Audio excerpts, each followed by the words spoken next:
Why is it dark? Ah! Cool. You really scared me there.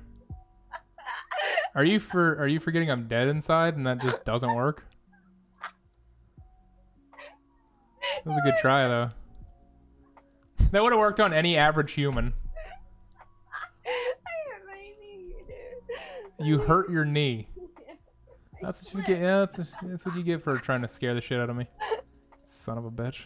Oh, man. Suck it. I thought you were just actually gone. No, gross. Sorry. No, not, don't. No. No? Okay. No. Sit. Hi, Chloe. Hi. We've never met before. I don't know you. Why are we playing this angle already? This is the weirdest angle to play on an interview. That's not true. I've interviewed someone I don't know before. So, do you think from my position it's weird to interview someone you do know or don't know? I feel like I don't know. Cause like I'm socially awkward, so I don't know. Are you socially awkward in real life? Yeah. Like how socially awkward on a scale of 1 to 10? Like is it? Give me an example of the social awkwardness. Like I'm like, okay, we're at TwitchCon, right? Okay. You're in one of the rooms or whatever. I walk up, I'm like, hey Chloe, what's up? And then I go for a hug. Like, what do? Do you just go? I would panic. I would be like, okay, how do you want to be hugged? Like up, down, around? I'd be like, and then I would go for the handshake. Super awkward. So like that's a solid 8. That's a solid 8 right there. It's not a 10 because if it was a 10, you would have ran away. A 10, you would have ran away. I have done that to somebody. When somebody came up to me at PAX one time, somebody was like, Chloe, and I literally turned around and walked away. I was like, I'm not talking. I don't want to talk. But was it someone you knew or just some random person? Some random person. I don't Okay, that's different. That's 100% different. That's 1,000% different. If I talk to you on a frequent basis or I know you in some sort of capacity or we've been on streams together and you do that to me, then I fucking hate you. My bad.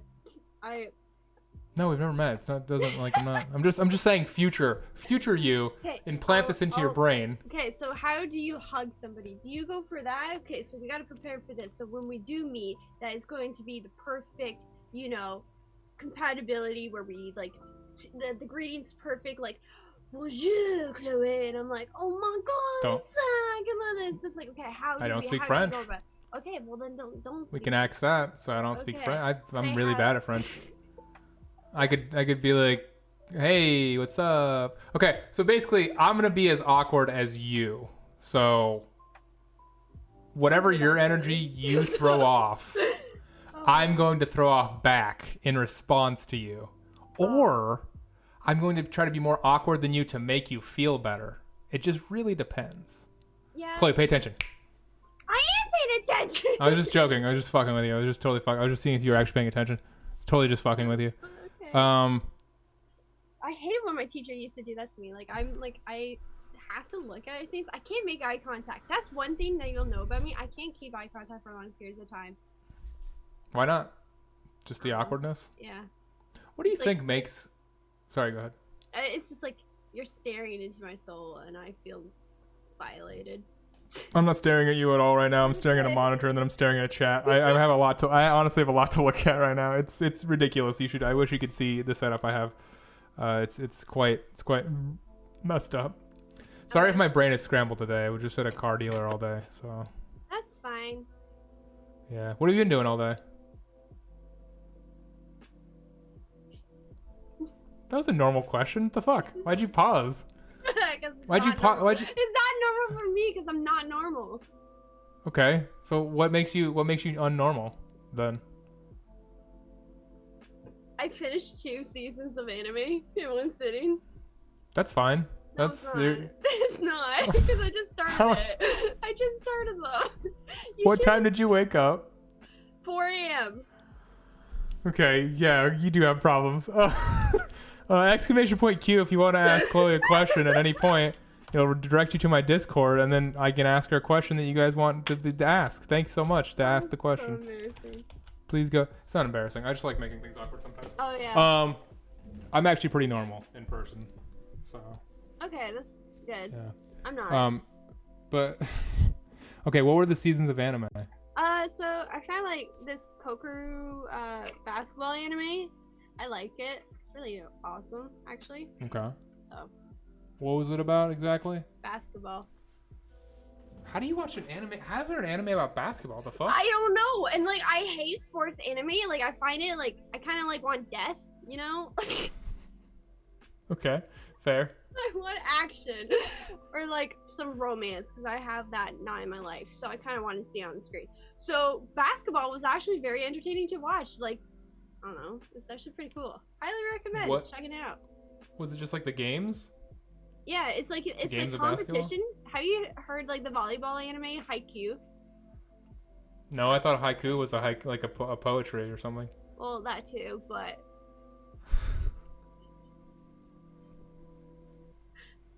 Don't do this to me. Don't do this to me, Chloe. I've had an awkward interview before, and I don't want to do that again. I think my last interview with Kiara Kitty was pretty awkward. Why? I think awkward's fun. Just like I mean, it's give secondhand embarrassment again to myself. I was watching Scarfo's stream like again with my stream yesterday. I never felt more embarrassed. I'm like, this is what it's like talking to me. I am so sorry. Oh, don't ever watch your VODs back. What are you doing? No, I'm like, dude, don't do that. Dude, I'm so embarrassing. This Yeah, is don't why I'm watch your- single. This explains everything. I don't Everything's think coming you're together. single. I don't think you're single because of that. I think everyone has a weird that they enjoy or a weird that they can find. You just haven't found your match of weird yet. I don't want weird. I want someone to make me normal. You know. Oh, you want like a balanced 9 to 5 dude or whatever? I just want someone.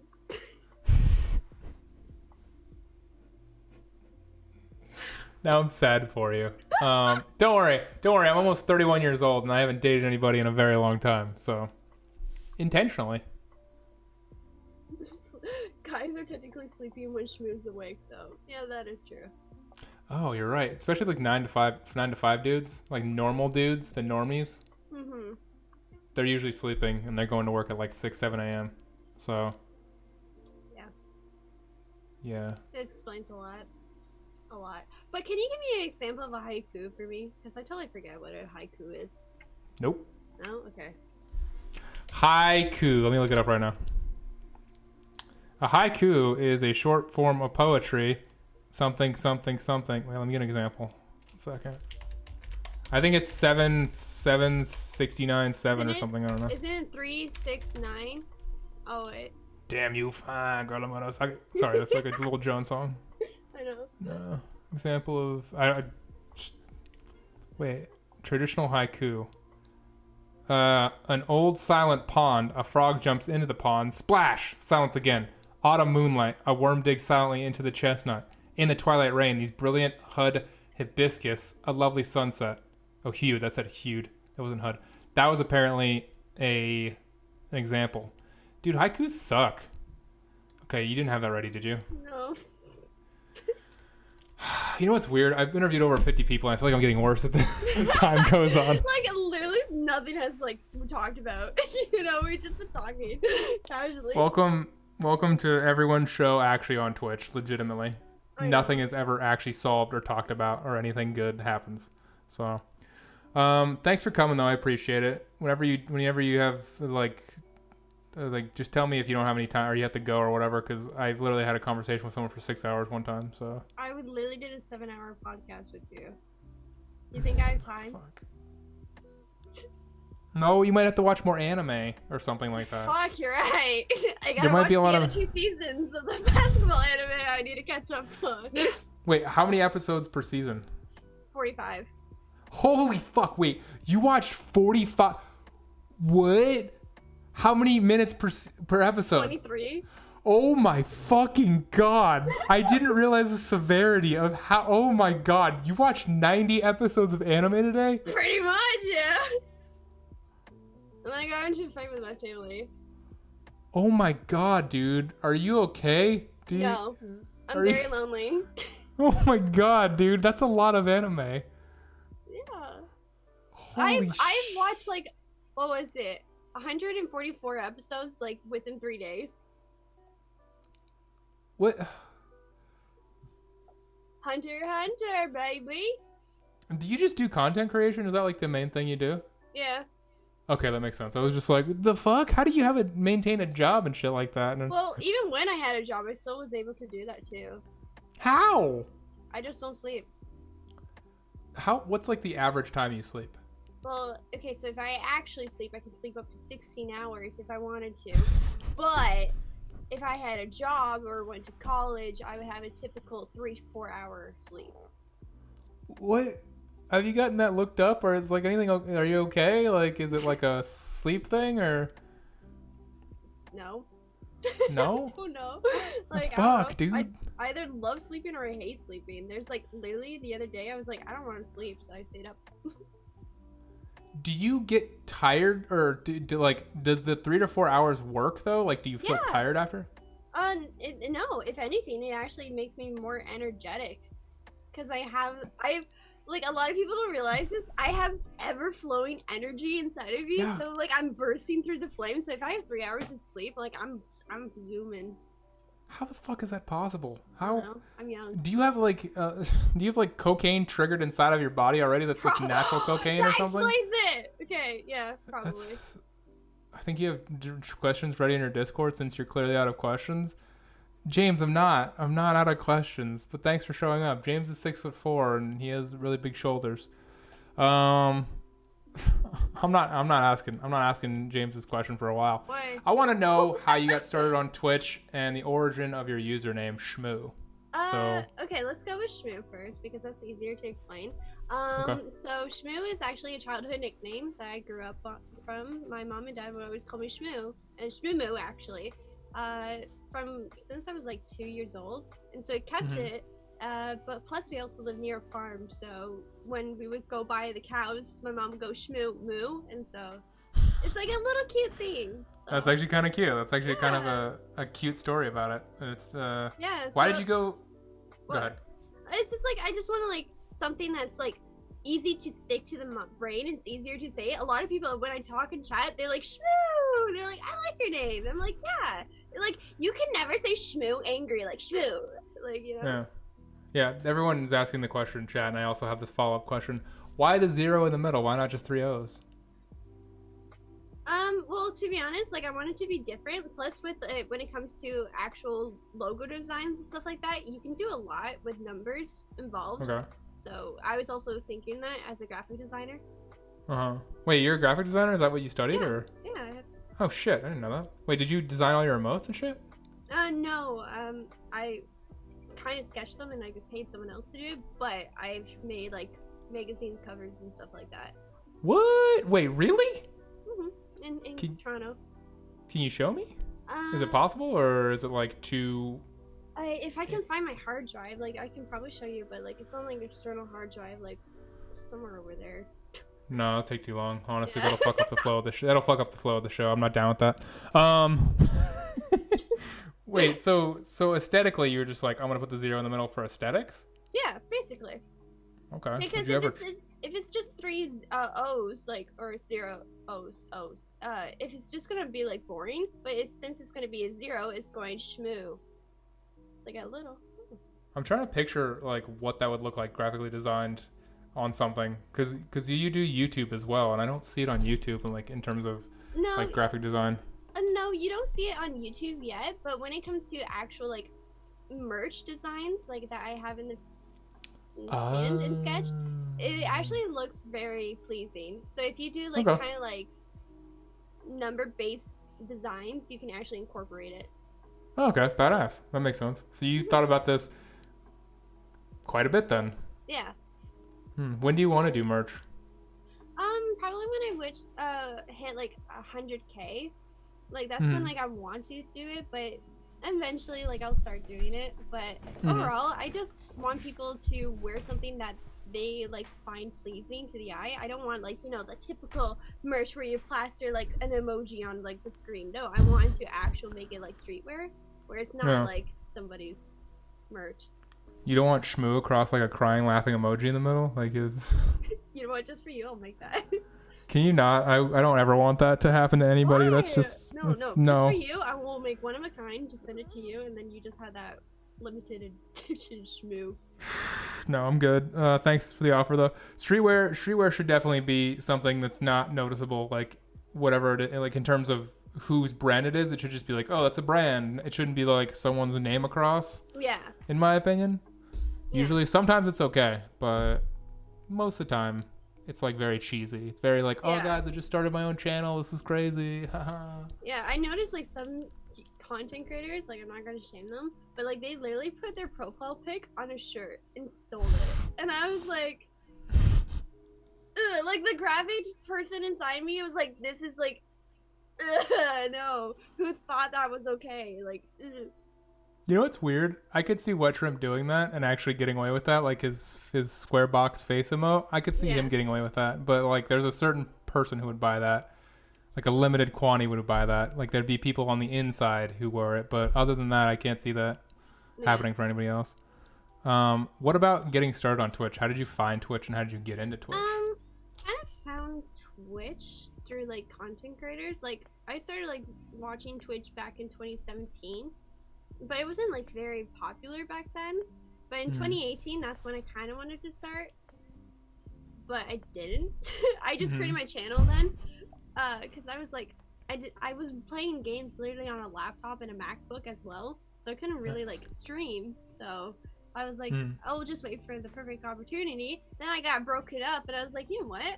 I'm gonna use this as a distraction coping method, and I'm gonna stream. So that's what I did, and here I am.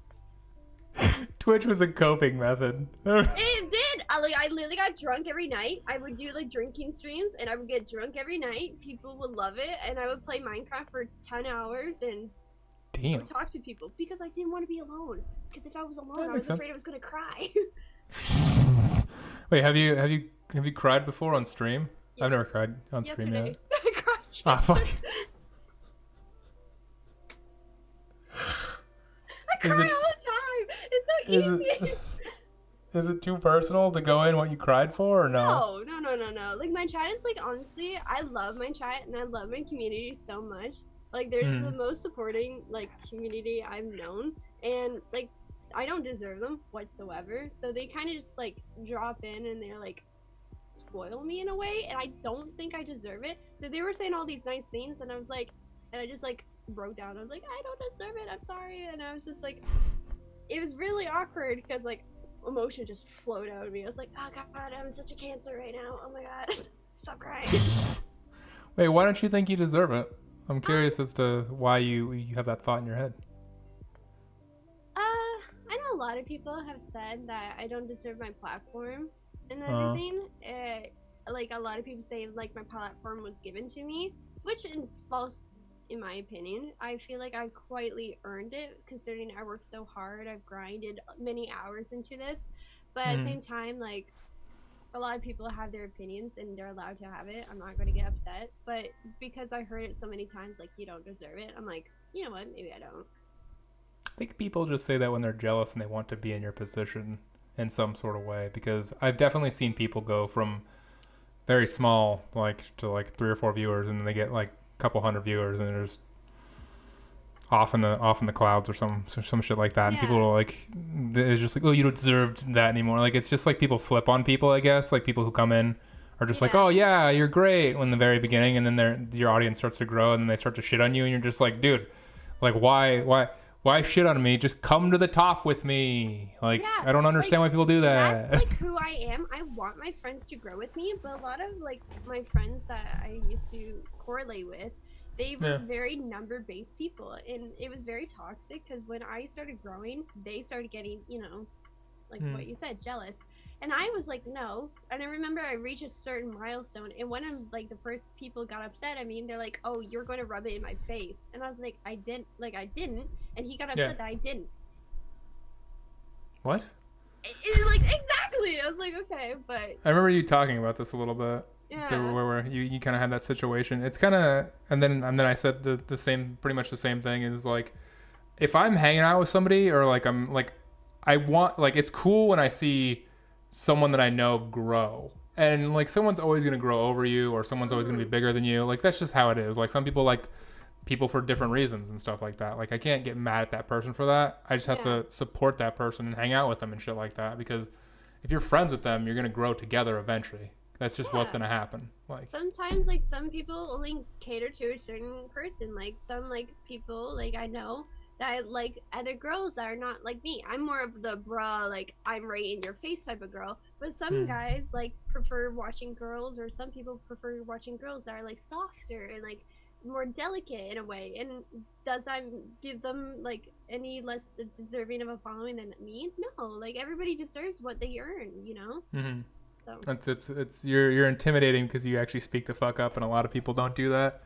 There's a lot of I know there's a lot of people on the platform who kind of just sit back and kind of go, oh yeah, it's okay, this is fine, and it's okay. Like a lot of girls get that shit, but you, and actually especially like the girls coming in tomorrow for trivia, you guys are very just like in your fucking face. Like I'm not taking any shit. Like I'll shit back on you.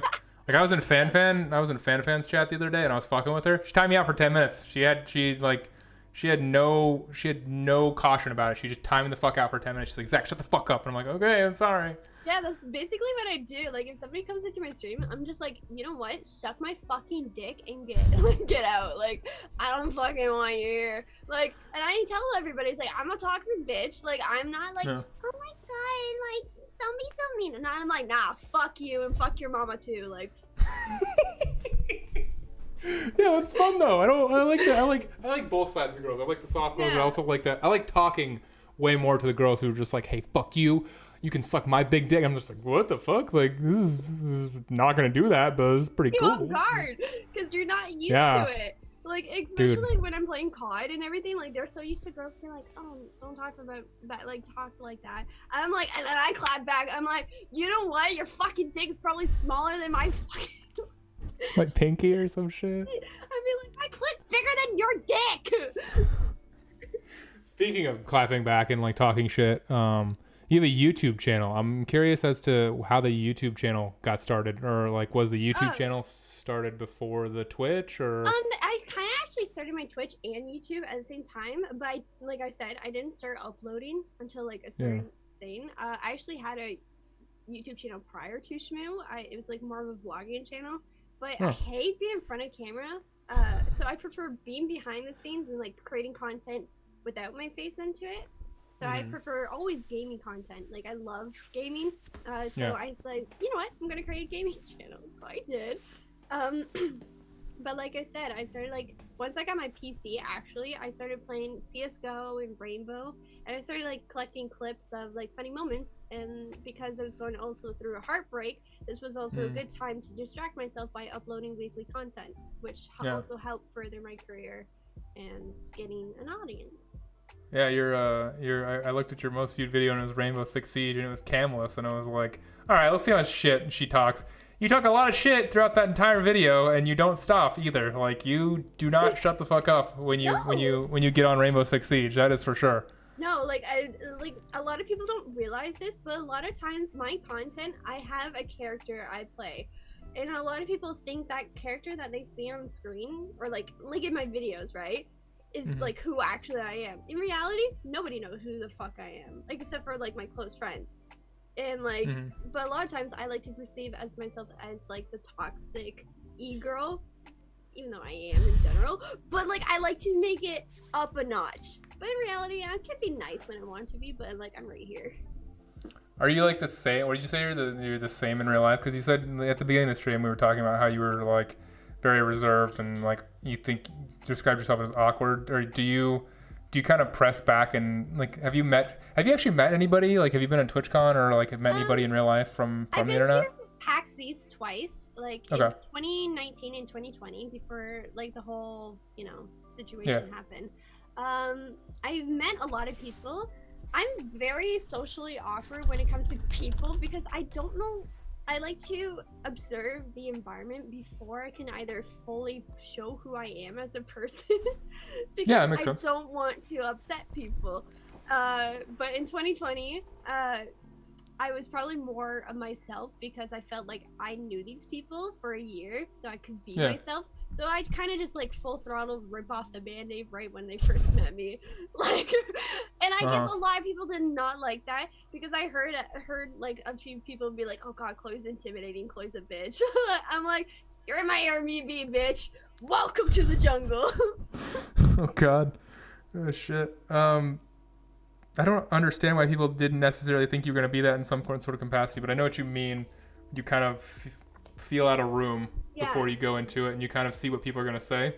Exactly. I do the same thing too. Like you'll kind of like wait there for a second and go, I wonder if someone's going to cuss. And when people start cussing, you start cussing slowly. Yeah. And then you think, oh, if someone does something kind of like I guess not off-putting, but like off-brand of what you think they would do, you're like, all right, I can kind of act like myself a little bit. Cool. So, yeah.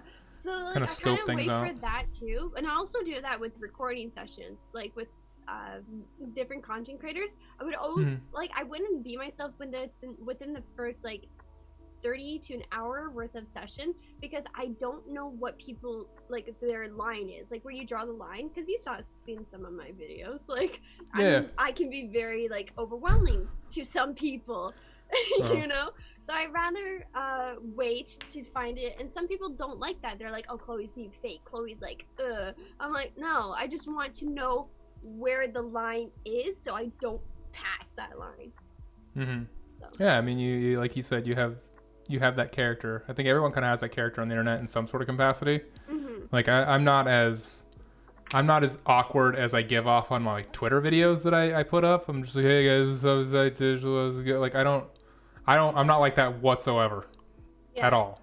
I do that for the effect, because I think it's funny, because I think it's more fun being kind of stupid a little bit rather than playing that person who's like way too smart, because no one likes the person who's way too smart. Oh yeah, I play a total dumbass. It's more fun that way, dude.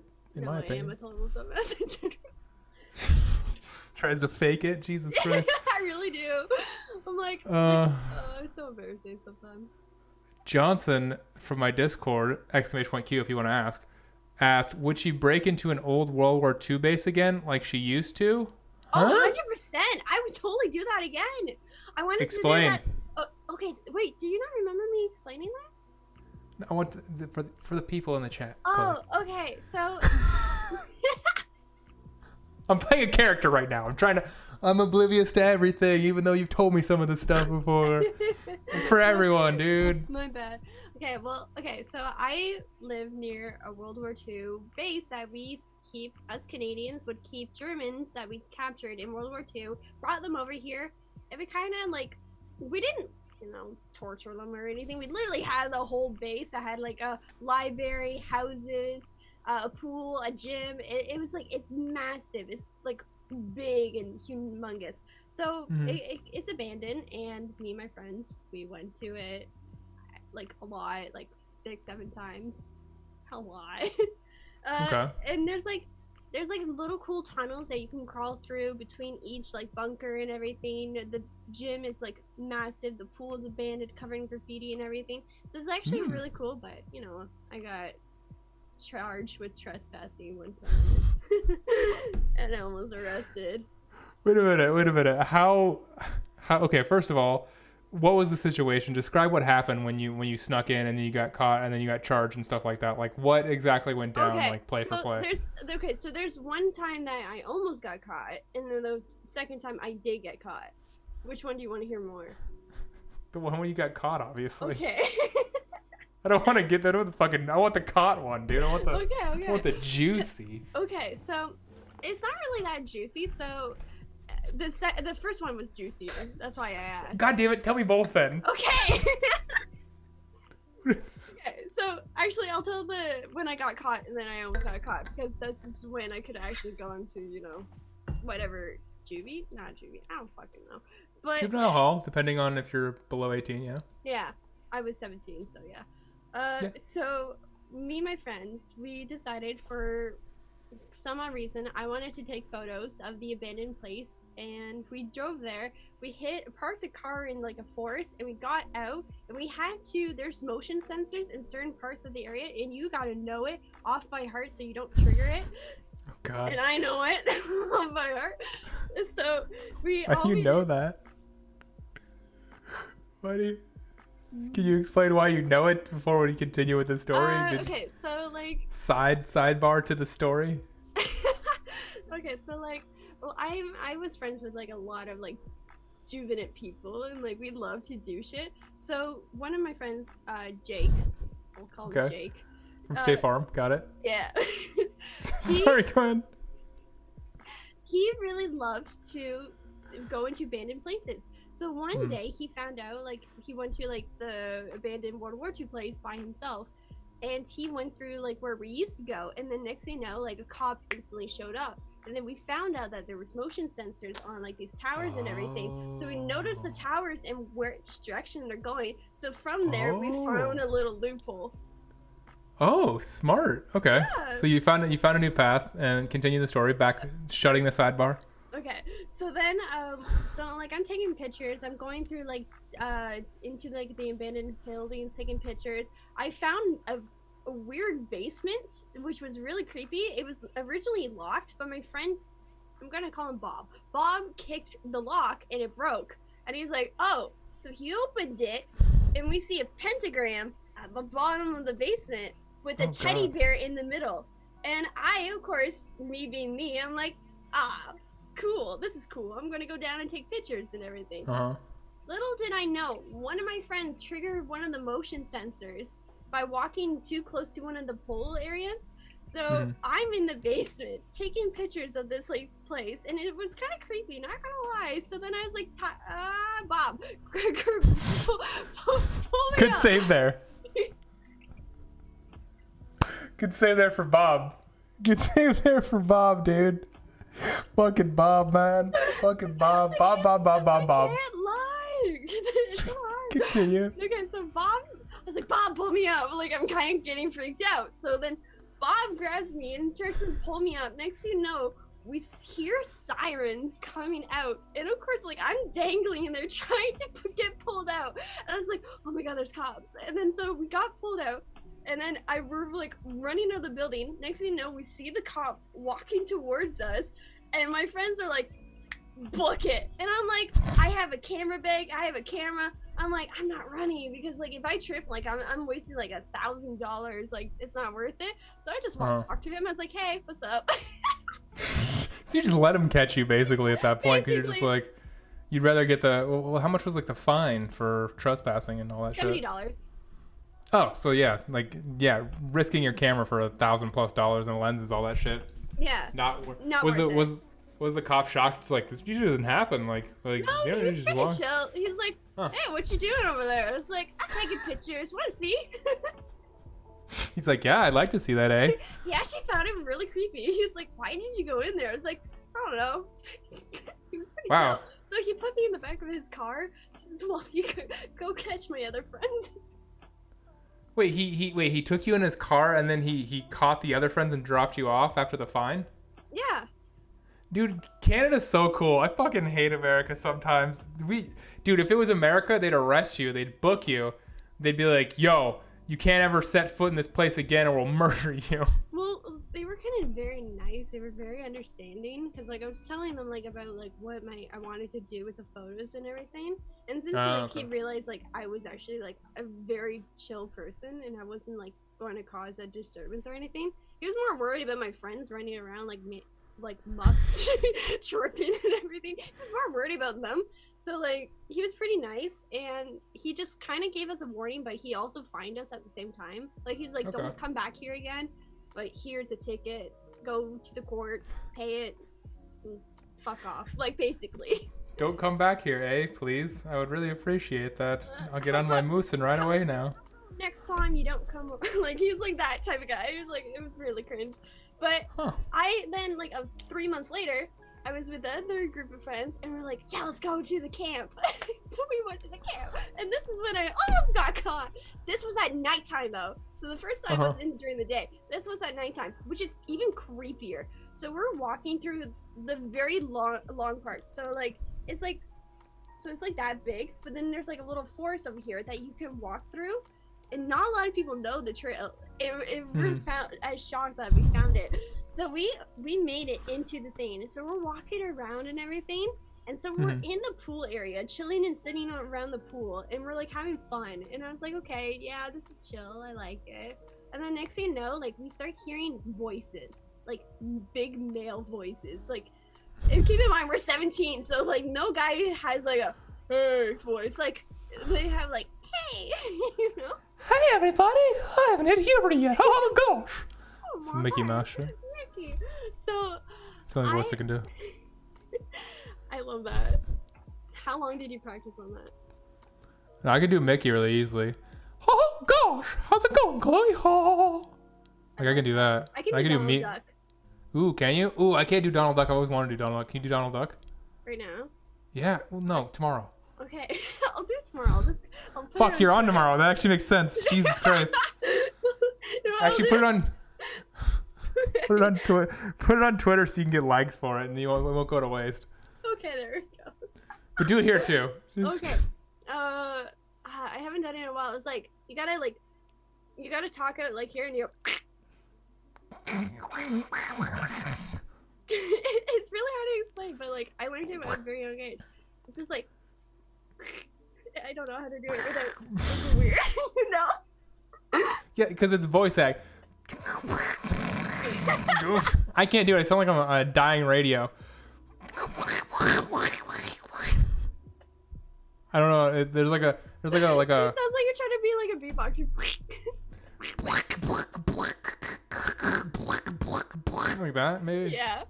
Oh God, I'm not good at anything. Jesus Christ, what do I do? So the second time wasn't as chill. You heard some large voices, some large men voices. Where they were nowhere near an opening to get inside of the building, but they were looking for an opening because they say like, oh, we hear people inside, and so we're freaking out, like all like 4 of us, like, and we're like, oh my God, like we're gonna get caught, like, and I'm like, now I'm freaking out because like I'm already like in the system, like, you know, I'm like, fuck. So I'm like, oh my God, I'm actually gonna get in trouble. So next thing you know, like we all like slowly start to sneak outside. Like we found like a little opening and we sneak out and we start like slowly walking so we don't make a noise, and then next thing you know we see a flashlight going towards the direction that we are in, and we're like, I'm like, oh my God, like this is where it happens. So next thing you know we book it, we start running, and next thing you know we hear running behind us, and I'm like, oh my God, Oh God, they're actually. I'm like, I'm not a fast runner. I can't do this. So I kind of started zigzagging between the trees. And I was like, I can't do this. And then next thing you know, like I found my friend. Let's call him Garfield. Garfield and I. Okay. I want to say their name just in case they get mad at me. So like Garfield was an interesting choice. You know, lasagna was popped into my head. Go on. Okay. So me and Garfield were hiding and everything, and then next thing you know, we meet up with the other people. And so we lost the people, and next thing you know, we're still walking down the path that we came in to go to the car. Next thing you know, we see like 2 men standing like behind us, and it was like the most creepy feeling ever. We don't know if it was a cop or anything or serial killers, but we could have been caught, we could have been dead. I could have been on the next like forensic files, like, you know. 48 hours and shit like that. Yeah. First 48 hours, Chloe was in the field with Garfield. They were hanging out and eating lasagna together. Suddenly, Chloe ran over, and there was flashlights behind them. Garfield was still eating the fucking lasagna for some reason. Imagine if there were homeless people trolling them the whole time. I always think about that. Dude, if I was homeless, I'd totally troll people. Like, why the fuck not? Like, what else are you gonna do? Homeless people don't live there because it's not a safe environment for them. Because where they are, they're in the middle of nowhere. So keep in mind, like, Canada's like fucking massive. So you had to drive, like, we had to drive like 50 minutes to get to this place. So homeless people are not going to be there. Yeah. So yeah, they'd probably stay closer to the city or like closer to water in general or some shit like that. Damn, dude, that's crazy. Yeah. That's a good story though to have. Shit. I might go back though. You might what? You might go back? I might go back and film it and just do like a little history for my channel or something. Be like, hey guys, cool fact about Canada that you don't hear in textbooks. You know what you can do? You can have someone pretend. You can just like fake it. You can have someone pretend that you're getting caught and then just like almost got caught in an abandoned building or whatever. See, I would do that, but like I don't want another controversial around my name just yet. You know, like I'm not safe. You know, like there's a lot of people that get upset over faked shit. So I'd rather if it comes true and is genuine, like that's pretty swag, you know. I could be the next Blair Witch, you know.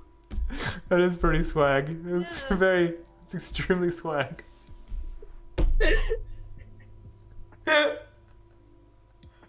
Swag. Got killed. Hot vlog. Okay. Sports Cards Direct asks, favorite small streamer worthy of a shout out? Oh gosh. There's like a few that I really. Wait, let me finish my following. See if I can. Okay. I really like. Okay, Deb Ware is good with COD. I like her. K Control is really good. Dancing Lobster is pretty good. Trinity is pretty good. He's pretty chill. He's an Australian fuck. Dancing Lobster. Yeah, Who's he's Dancing Lobster. He's my Boston friend. He has a really thick Boston accent, and I always make fun of him for it. So it's pretty. He's very nice, very sweet. I know there's like a lot of people that are small that I actually want to shout out. But there's a lot. I can't think of them. I'm really bad. Can you just go down your goddamn list and name everyone? Come on, dude. Like seriously. That's what I thought. G.0. Amanda from the Dancing Lobster from the Amanda Show. Bring in the Dancing Lobster. Yeah, that's what he named his thing. That's the reference? Yeah. So every time God. you follow or sub to him, it comes up like that. Hey, this is Oh shit, okay. So, yeah. That's actually kind of cool. I like that. That's smart. Yeah. Built-in branding. Okay, Jada, she's pretty awesome. Pinkett Smith? What? No. Her name is Jay, and then the. Oh, Jada. Jada. Jada? Yeah. Jada? What does Jada do? She's kind of like just a chatting person. She's very sweet, very kind, and like she's like Canadian too. So. Oh, okay. The chat's telling me Jada. Got it. Okay. Yeah, and then Senpai Beth, she's like my best friend. She's like, I think you kind of know her. I think I've seen her many times. She's like makes amazing, beautiful art, and she definitely deserves more of following than. Wait, yeah. Beth comes in all the time. I remember her now. Yeah. So I remember Senpai Beth. Yeah.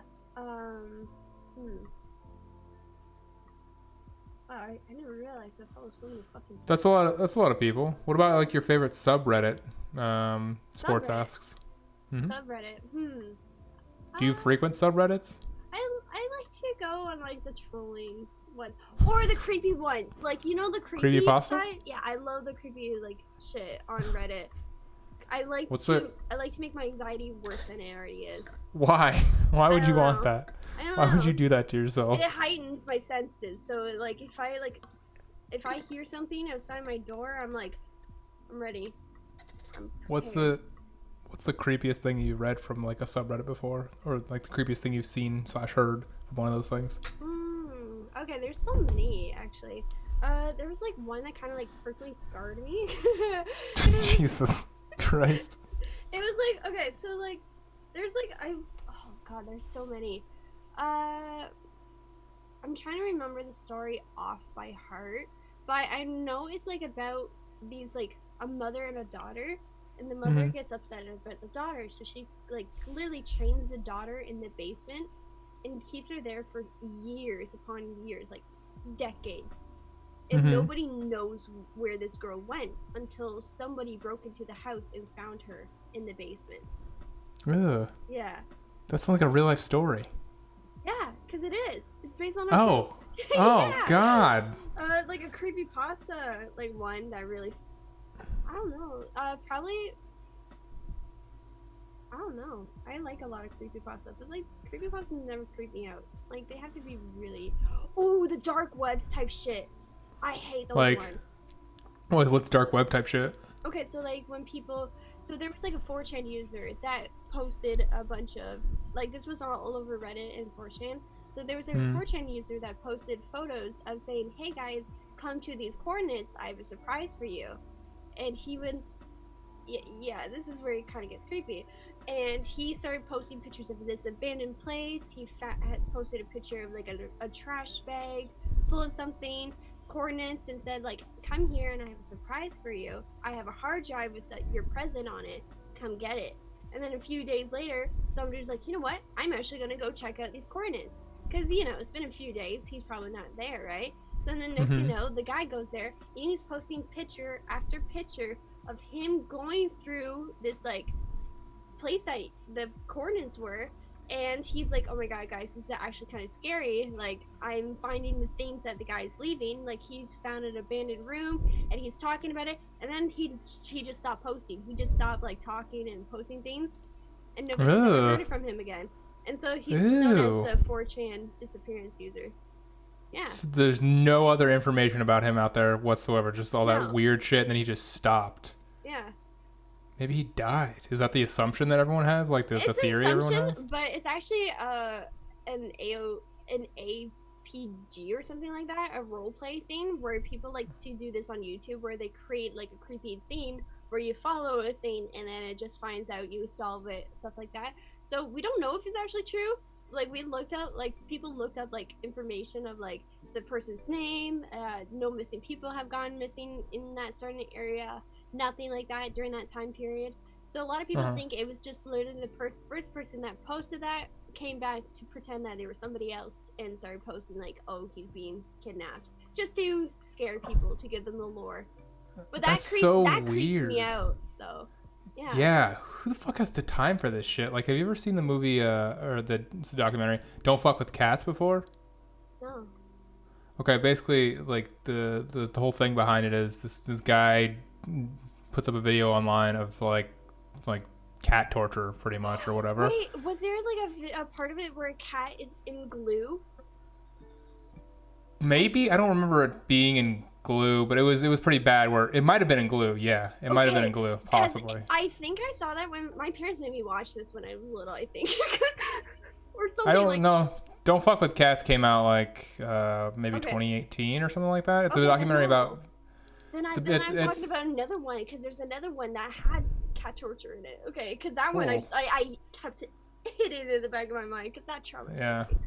It's definitely a traumatizing movie for sure, but it's very interesting because the person who finds the video finds it online. It's just a random woman from a random state, and then she's like, this is like a heinous crime or whatever, and then she starts to make forums and groups and stuff like that, and she actually ends up finding the guy who kills and does all these like heinous murders, and then the guy who does the animal murders ends up doing a real murder too. So wait, was this hella interesting?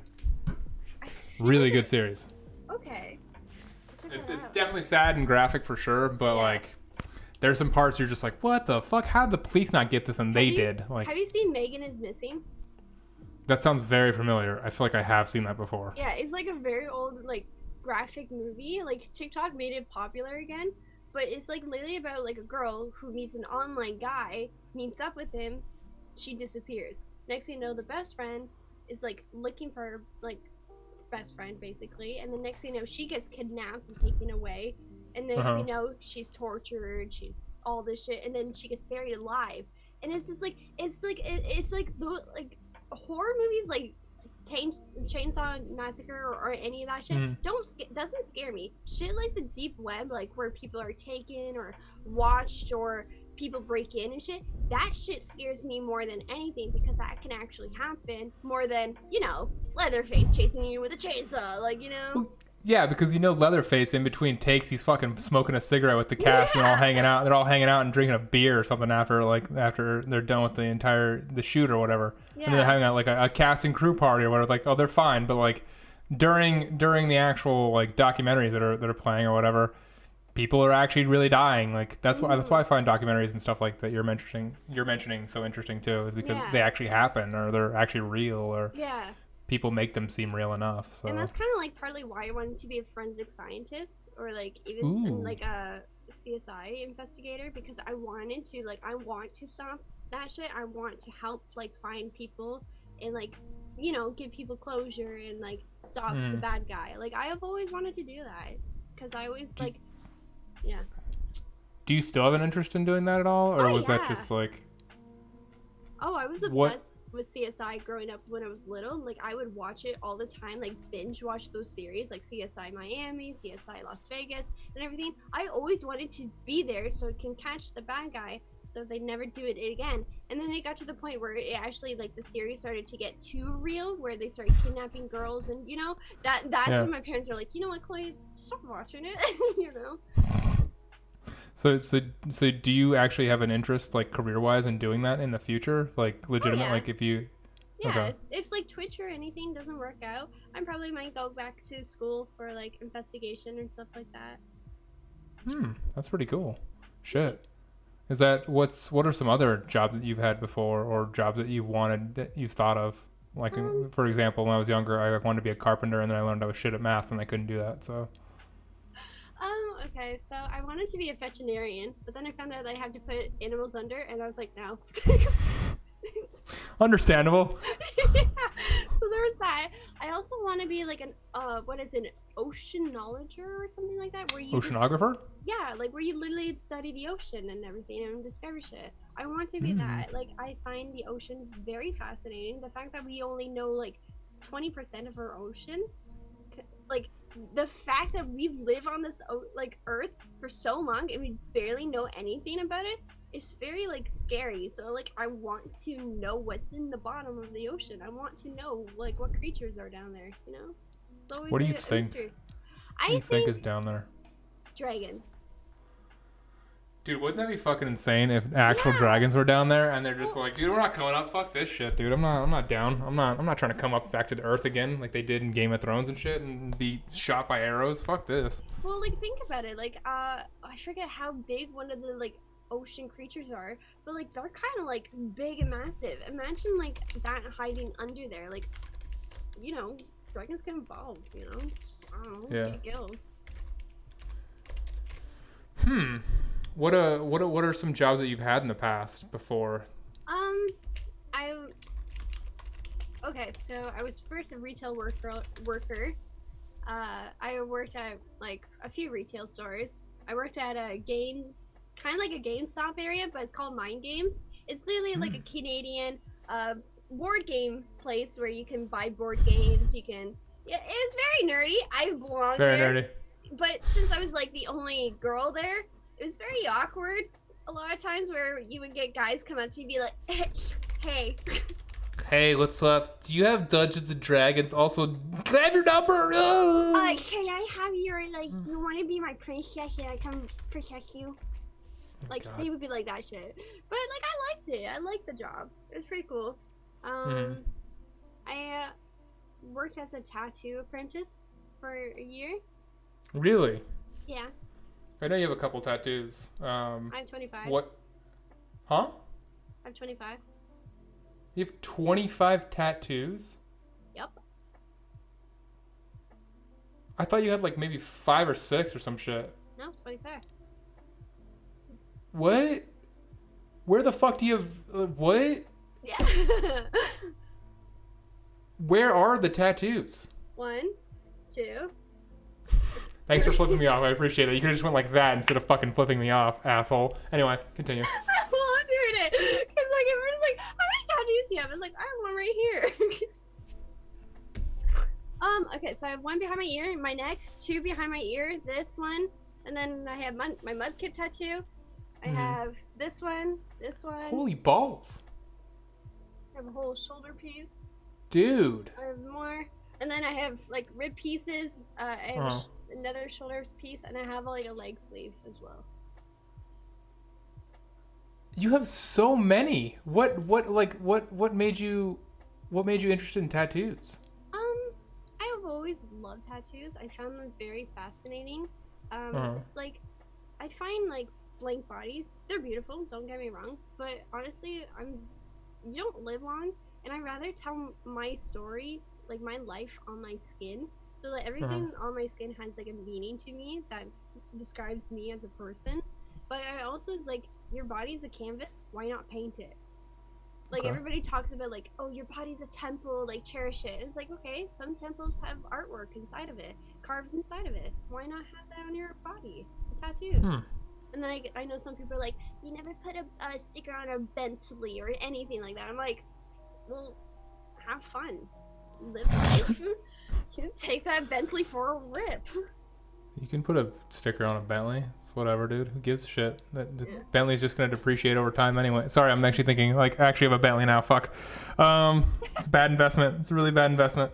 It depreciates really, really fast. It's really bad. Oh god, it makes me nervous just thinking about how much they spent on that Bentley. What's your favorite tattoo that you have? Okay, so I have two that I really like. So I have my jellyfish tattoo. Can't really show you because my legs are hairy, but so I have my jellyfish tattoo that's on my like calf area. That's pretty lit. And then my actual like my most meaningful tattoos that I actually like are my bloom and my clarity tattoos that are written by my nonna and my papa's writing. That really mean a lot to me. Okay. What tattoos do you want to get in the future? Because I know you want to get more. Oh yeah, we talked about it with my stream yesterday. I want like maximum like 60 tattoos probably on me. So like they're small. Max 60? Maybe. I don't know. Who knows? They're all pretty cool. No, I mean okay, so about me, I don't have any tattoos whatsoever, but I like women with tattoos. I think it's cool when women have tattoos.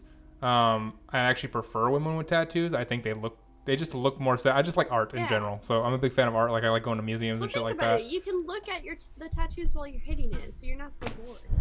Exactly. Like I can literally study a piece while I'm hitting it from behind. So or the front or whatever. Like that's interesting to me. I can be like, oh my god, this piece is so cool. When did you get the meaning behind it? Is this for your dead grandpa? That's pretty swag. Okay, I wouldn't do that where I was fucking clapping cheeks and go, oh yeah, fucking yeah, this is fucking your dead grandpa's writing. This is so hot. Like I wouldn't do that. Yeah. I probably would. I'd probably do it for the comedic effect, honestly, and then it would get really awkward between both of us, and I'd just be like, what the fuck? But Would you ever get a tattoo? Would you ever get a tattoo though? Yeah. There's a tattoo I wanted, but I just never have gotten because I haven't. I just haven't done it, honestly. I just haven't done it. I'm not afraid of the needle or anything like that. Like I like pain and shit like that. I'm a masochist. It's Banksy's Suicide Butterfly, where it's that like soldier girl, and then she's blowing her head off, and then butterflies come out. Okay, it's like that. It's like a version of that, but it'd be on my back, like my shoulder. Okay. It's a version of that, but it's a guy dressed in a business suit, and he's standing straight, and he's blowing his head off, and out of it comes film and music notes, basically. Ooh. Because I like film and music, and then I also like the art of that style of like you're sort of freeing yourself from the like the business world, I guess, quote unquote. Yeah. I guess it's sort of like I wouldn't want to get it either until I felt like fully free of the corporate world in general, which sounds weird, but that's why I haven't gotten it. So don't mind the pain, but never. Tattoos like here kind of not low key hurt, but like it's just like an annoyance in my opinion. I've heard closer to bone or like the skinnier feet are the worst. Feet are some of the worst places to get tattoos, apparently. My worst was probably my neck. That one was my first ever tattoo. And I learned as an apprentice, I learned that he actually did my tattoo wrong. He did a 7-point needle instead of a 3-point needle that I wanted. So because of that, he went thicker into the skin, went deeper, and actually made my ink on that tattoo bleed, so it bled through the skin and everything because he didn't do it properly. So that really pisses me off because it was like a meaningful tattoo. But that one was like really painful. I actually have a video of it. I'd be crying. Send me the video. No, okay. But like it was so embarrassing because like he's like, don't cry, you'll scare away my customers. I'm like, but it hurts because it was like my first ever done tattoo. But the fact that this was my first ever tattoo, it didn't like everything else didn't hurt. Like my ears didn't hurt, this didn't hurt. Like the only thing that probably low-key made me uncomfortable was like getting this part done because that's like gray on bone. Or my ankle tattoo. That one was probably the most painful one because I actually got that one colored. and it hurt, and I was like, ugh. Oof, God. I would have, if the guy was telling you to be quiet during the entire time when you're getting it done. Yeah. I would have been like, I won't scream if you give me a discount, you bitch. Like I would have did that instead, just to establish some fucking dominance in that goddamn place. I was in Texas and I didn't want to be shot, so I was kind of. Not everyone in Texas has a gun. Just 90% of people. Okay, Chloe. Not everyone has one. Okay, well, like it was very terrifying. I didn't know where I was, and I was like, okay, I'll just suck it up. Is the place you get a tattoo important, or do you have like a certain artist you like, or do you just whatever? Okay. I have 2 tattoo artists I will probably trust my life with my tattoos because there's like a few tattoos that I've gotten. So I'll use actually my tattoos as an example. So you see this? See how the lines are very thick on certain areas of the thing? She's not supposed to be this thick. She's actually supposed to be like a 3-point needle. She's thick. Like her lines are thick. So like this one, I wouldn't go back to the person that did this, but for them, like they did my writing. So I would go for the writing instead of this. But the person that I found who did like this line art that looks really clean and perfect, I've gotten like 7 tattoos from them because I trust them with my heart. But my other person that did my leg sleeve that I'm working on, I trust with my life because he does like tattoo dot styles, so it's like polka dots, like kind of, but it's like all compact, so it kind of looks like a cool fade effect. Yeah, so I go to him for like my leg part, and the guy I just go for anime kind of style. So. Do you have like any anime characters on you whatsoever, or anything anime since you love anime so much? So this is Sailor Moon. I really love her.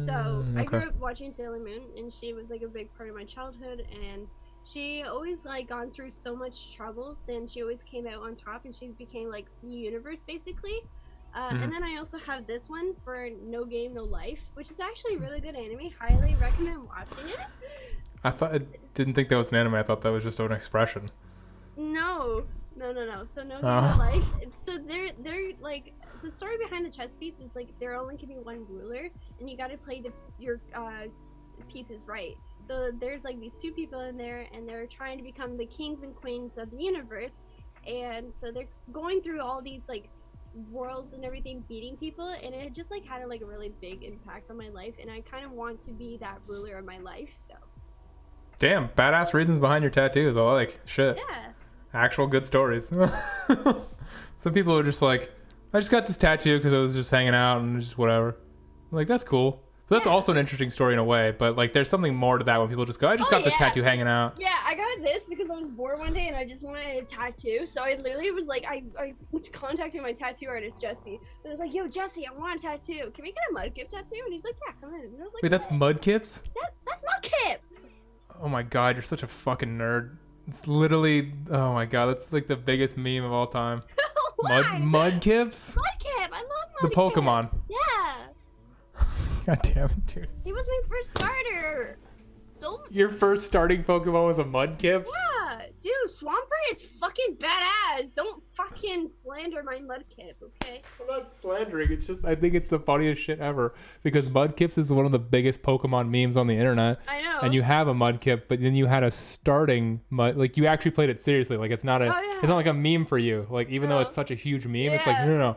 I played this bitch. Like, we went through some shit together. Dude, going to the tower of the gym shit, like, that fucking sucked because I was stressful, like.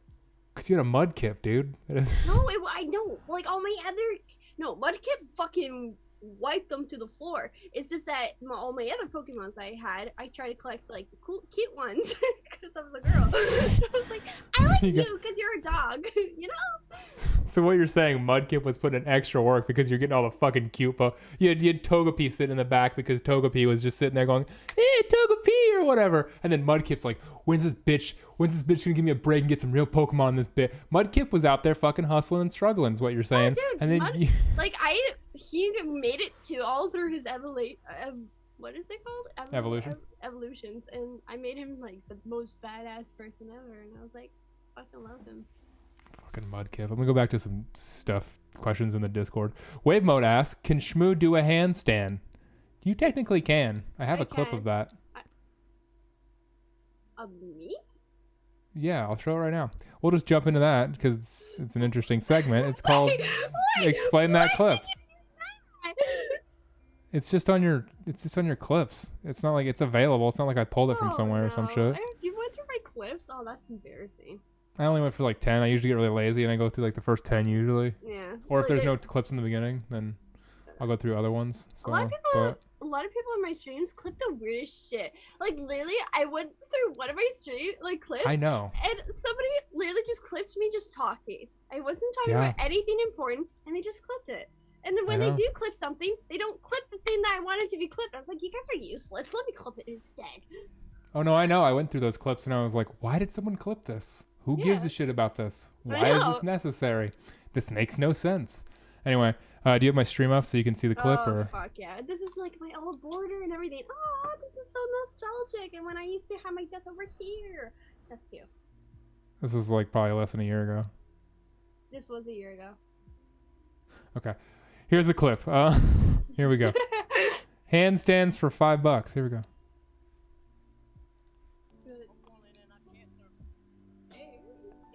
Clip. No! Well, one, how tall are you? You're probably short. Okay. I hope you're short. Fuck, I'm scared. I don't think he's short. Wow, my room is so clean compared to what I have now. There you go. You can't even see it, but like I did it, okay? Yeah, 6'1". Fuck, you're tall. Yeah, that's gymnastics for 10 years, dude. I was just gonna ask you that. That was my question. How long have you been doing gymnastics for? I love the fact that you're just chatting recommendations, like what you should go to the next clip was just that. So you go ahead, roast me. Go ahead. How lonely are you? like not very lonely. I just like watching e-girls and ASMR. Okay. What's the big deal? What's the big fucking deal? I just like hot chicks. Is it a big deal? I just like hot chicks. Get fucked, Chloe. Anyway. I like hot anime dudes. Like it's okay. We have our own preference. It's okay. I just like hot chicks doing hot things. Okay. You got caught. So gymnastics. In 4K. Wait, where's my camera? This is not 4K. This stream is in 720. I'm not a partner. And even if you're a partner, it's 1080p. Get fucked. You should know what it is since you're a partner. You suck. I don't even pay attention to my own shit. Like, do you think I care? No. I don't even stream half of the time. And then when I do say I'm going to stream, I don't. Why do you stream camless? Like, as of lately, you just don't feel like it? It's more of an insecurity thing or more of a comfort thing because, like, I don't know, like I mentioned earlier, like how I had that YouTube channel earlier, like where I was in front of the camera. I prefer being behind the camera where I can fully be myself without being insecure of what I look like, because a lot of people will like, make, memes out of shit, which I don't mean. Like I don't mind it, but sometimes like I don't mind my face showing, but a lot of times I like to be comfortable. And when I found out that there was a site showing like Twitch e-girls on an e-girls site, that made me even more uncomfortable. And I was like, I want to be safe on my platform. Understandable. There are a lot of those sites, which is weird. Yeah. Very weird. But understandable though. Yeah. So that actually makes a lot of sense. And you're funny alone without, like, you don't even need cam and you're still funny. Like that's proof in your YouTube videos. Like most of your YouTube videos are camless. So. Oh yeah, even like a lot of times like when I have my cams on, like I hold back, and I realize that. So I rather my viewers like tuning in to get the full content that they're coming in for, instead of be like, hey guys, like I remember I was playing fucking Minecraft and I was like flowing. Like gamer mode, like I was zoned in. I was like, oh, like I was like, oh fuck, and I was like, oh god, I look so creepy. Like fuck, like this is like guys watch me. I need to look attractive. Nah, I mean I guess it's more freeing to like not have to worry about like dressing up or doing any of that shit. Also, because. Dude, I don't dress up. I wear black all the goddamn time. You know this. Like, you don't see me outside of black. I don't give effort to anything. Like, you want people to like you for you and not for just because you're going ooh woo or whatever the fuck. And and that's why like a lot of times like I didn't show my face like a lot like in the beginning of my stream, because I wanted people to like my personality, and they came back for my personality. like, don't get me wrong, girls who show their cams and show their face, good to you, proud of you, because I wish I had that confidence and power to do that, but I'd rather people come back for me for my personality. Yeah, that makes sense. I'm the same way, but if I had a rockin' body, I would totally do that. I just don't. I'm too old. Back every now and then, like every sub, I'll put it on my body. Put what on my body? What the fuck are you talking about? Sub names? Oh, sub names. Nah, yeah, dude. and then like every time like you like get a bit, you're like. You're basically describing Wet Shrimp Stream right now. You Oh, understand yeah. that, right? You're literally describing Wet Shrimp Stream. Like, Oh yeah, I know. he literally wrote shit on his face and his body last night, and he flexes for channel points. You're basically describing Wet Shrimp right now. Oh yeah. Yeah, fuck another- Wet Shrimp. True, he's not even paying attention. I don't think he's here. I think he's doing something. Wave Mode also asked, does Shmoo have a good relationship with her parents? Interesting question. Oh, you can skip any question you want, by the way, but just by saying skip, No, just BT dub. That's just like, I find it funny. I kind of look, yes and no. Yes and no. It's kind of like some days, like, I can have, like, the best relationship with my parents, right? And then, like, some days I'm just like, don't talk to me. And my mom's like, don't talk to me. And I'm like, okay, cool. So it's like, it's just like, it's like a normal household, I guess. I don't know how to describe it. Like, some days, like, if I yell too loud and my dad's in a business call, he will literally, like, get mad at me. It's scary. I mean, that's understandable that he has a job and yeah. you're yelling and shit, so it makes a But- lot of sense. Yeah, like, but overall, my parents are really good parents. I love them to death. They just want what's best for me. Probably, like, the worst time that I probably didn't get the most along with my parents was, like, when I was, like, starting Twitch and YouTube, and I wasn't really going to school as much, even though I was still going to school. I kind of just slowly stopped going to certain classes because, like, I didn't like them or whatever, but overall, my parents were kind of just wishing the best for me, and I understand that, but it was a very toxic time period during that time, but overall, we kind of got over it, and they kind of now let me do my own thing. Have your parents seen your streams before, or like your YouTube videos or anything like that? Well, they'd seen one video, but that's about it.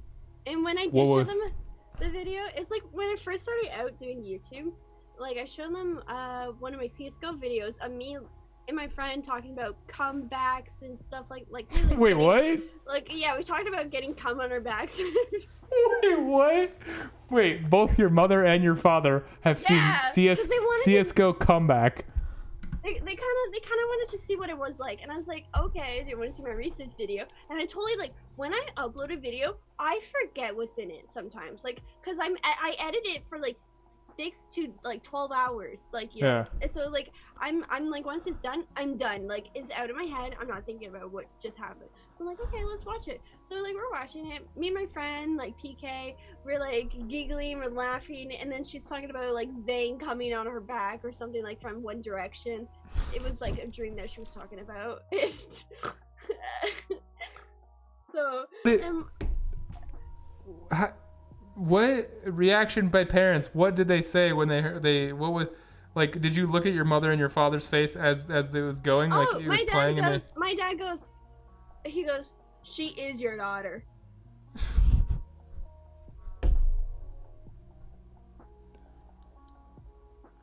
Chloe is a degenerate.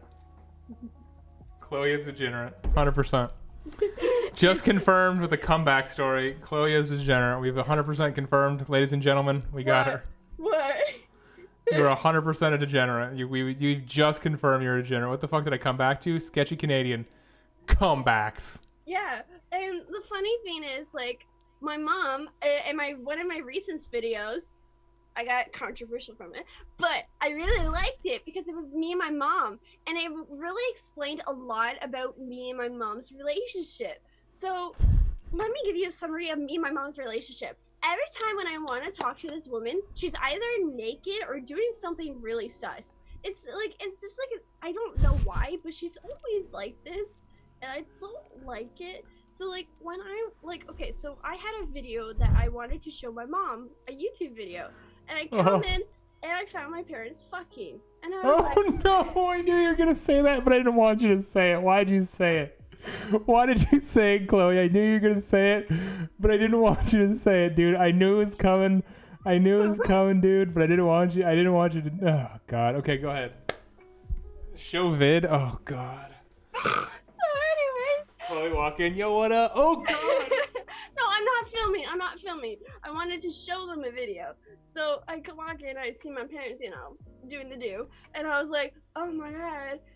Oh my God. Oh my God. And then I leave and then I tell my group of friends, I'm like, oh my God, I just walked in on my parents, doing the do. And so that was the whole video of me just being like bombarded and roasted by my friends for walking in on my parents.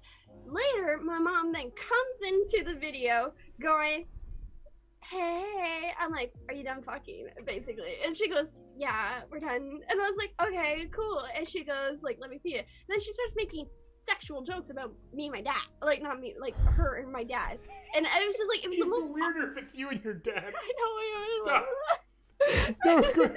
And it was just like, it was so embarrassing. I was like cringing, I was screaming, I was like wanting to cry, just like I wanted to like disappear from the earth. And my mom's like, okay, like she was leaving, she goes, round 2, and I'm like, ew. That's my mom. Dude, at least they like each other. That's cool. Oh yeah, but where do you think I get my shit from? My mom. That makes like, a lot of sense. Yeah, like literally, I remember in high school, I had my friend, Allie. She came over and we're eating hot dogs. But my friend Allie, she doesn't like to have her hot dogs covered like with ketchup or a mustard or anything. She just likes to, eat it raw, like basically. So my mom. Yeah, she does. Yeah. Just wait for it. Sorry, I had to make it. Go ahead. I know. This is what my mom did. She looks at her and she goes, so Allie, you like it to raw dog it, I see. My mom, who was fucking 40, telling that to a fucking 16-year-old, going, oh, you like to raw dog it, eh? And I was like, Ma. But yeah, that's my mom's humor. Is your mom single? Yeah. Wait, is she actually? Oh, she's my dad.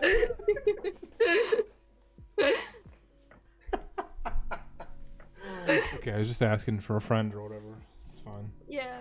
Just asking for a friend. Okay. Wow. She's like at the party, so yeah. That's like explains so much. If you saw the video of my recent video, it would explain so much. It would connect the dots. Everything would be like, oh, that makes sense. And that's why I wanted to upload that video, because one, it was like a very funny mom and daughter moment, but also it was like good memories to me. So. Oh my God.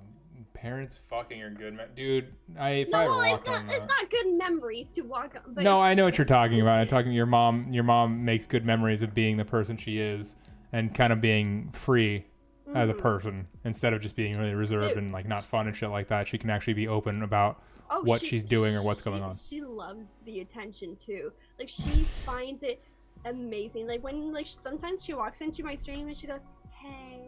And then like she sees that people are like, hey, hi Mama Shmoo and everything. She loves it. She feeds off of it sometimes. Why didn't she make a channel? She could probably farm. I don't know. Plus my mom has a really nice radio voice too. Dude, you should tell her to farm. Maybe. Dude, you could make a whole bunch of. You guys could both make money, and then she could farm if she likes the attention. That's like perfect. She farm. I'm just trying to give you business ideas. Jesus Christ. Okay. Tell your mom to farm. Okay. I'll Okay. tell her. I'll tell her. Like, let's get on our stream together. Do you promise you'll tell her to farm? Yeah. I'll be like, Mom, if you say a certain thing into the mic, I bet they'll swoon. Like, because my mom has like that nice voice that you can listen to, because she does 911 dispatching, so she has that calm voice. So she like can talk to you. She can like. She has that like manner, but when you get her on her, bad side, that's when the demon comes out, and you're like, oh, you're not sweet. Jesus Christ. Actually wild. Actually fucking wild. The next question. James IRL, I'm sure he's not here anymore because he's a dick. Wanna watch Ratatouille? Oui. There you go, James. Since you're not here, it's a yes. Wait. What? If anything, James, do you want to be I'll be the rat, you be the fucking cook. I'll send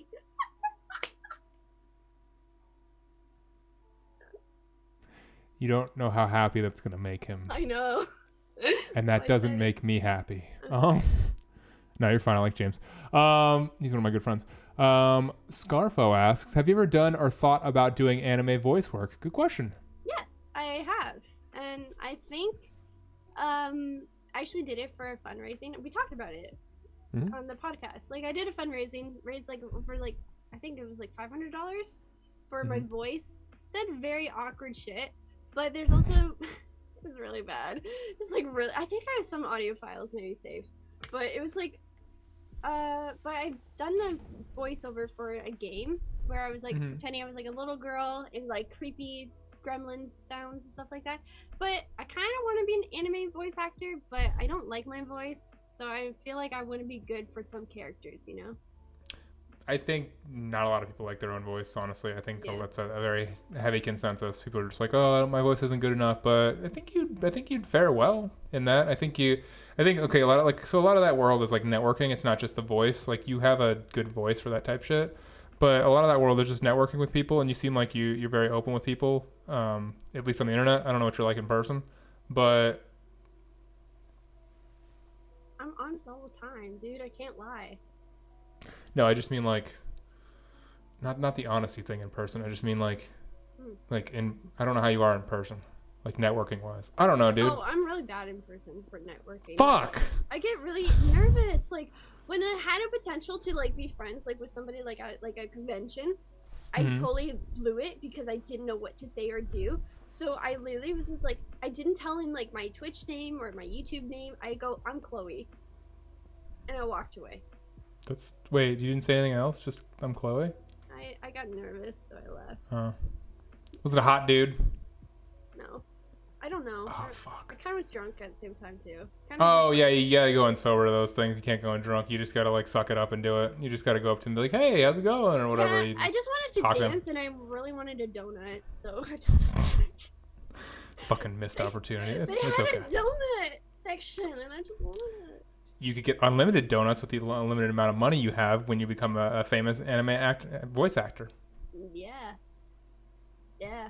But, like, the funny thing is, like, I want to go on, like, say, like, the Lover House show for, like, you know, like, how some YouTubers, like, are on it. I was really hoping to get on some of that and show, like, my voice, like, how I can change my voice to, like, the Ubu girl or, like, seductive voice sometimes, and I wanted to show that on the Lover Host, so like even if I don't make it, they now know like, oh, she could be potential content. Like it's just like a little networking. Like me and like a friend like were talking about it. They're like, why don't you just do that on the Lover Host? I'm like, I'm never gonna get on it. Well, I mean, you could get on it. That's very possible. Why don't you try the VTuber thing? If you like, I think you'd be really good at that. Since, dude, there's a couple of VTubers out there who are murdering the game. Like obviously Code Miko, one of the people. Iron Mouse. There's a woman named Iron Mouse. Like she 2 years ago was on Gondok. She had like 30 viewers. Now she's at like 6K or some shit like that, just from VTubing. So yeah, you should try the VTube for sure. Like and if I definitely do it, I would probably get people. So if they say like donate like bits or something, I would say like that in like a voice or something, like, and I would play a character basically, and I would totally act like somebody I'm completely not, just for like that bit, and then I would go back to like Shmoo and then be that character back and forth.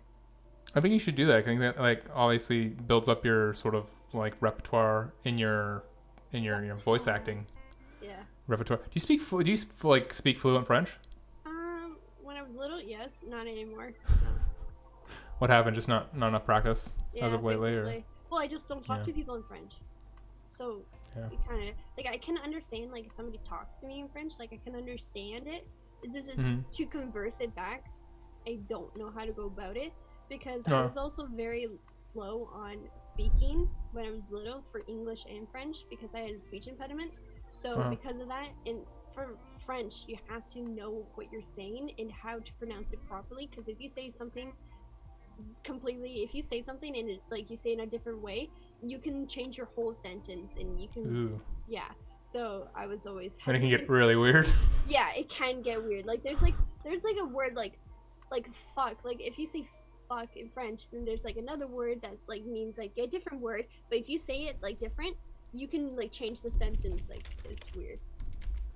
What is the sentence? Can you remember what the sentence is that you change from fuck? Does it say like you're mad and then it changes like I want to fuck or some shit like that, where it just ends up being really odd and just out of place or something? Oh, okay. It's kind of like if a certain like sentence and also like the grammar too, with also the new pronouns and everything for French, it's kind of hard now.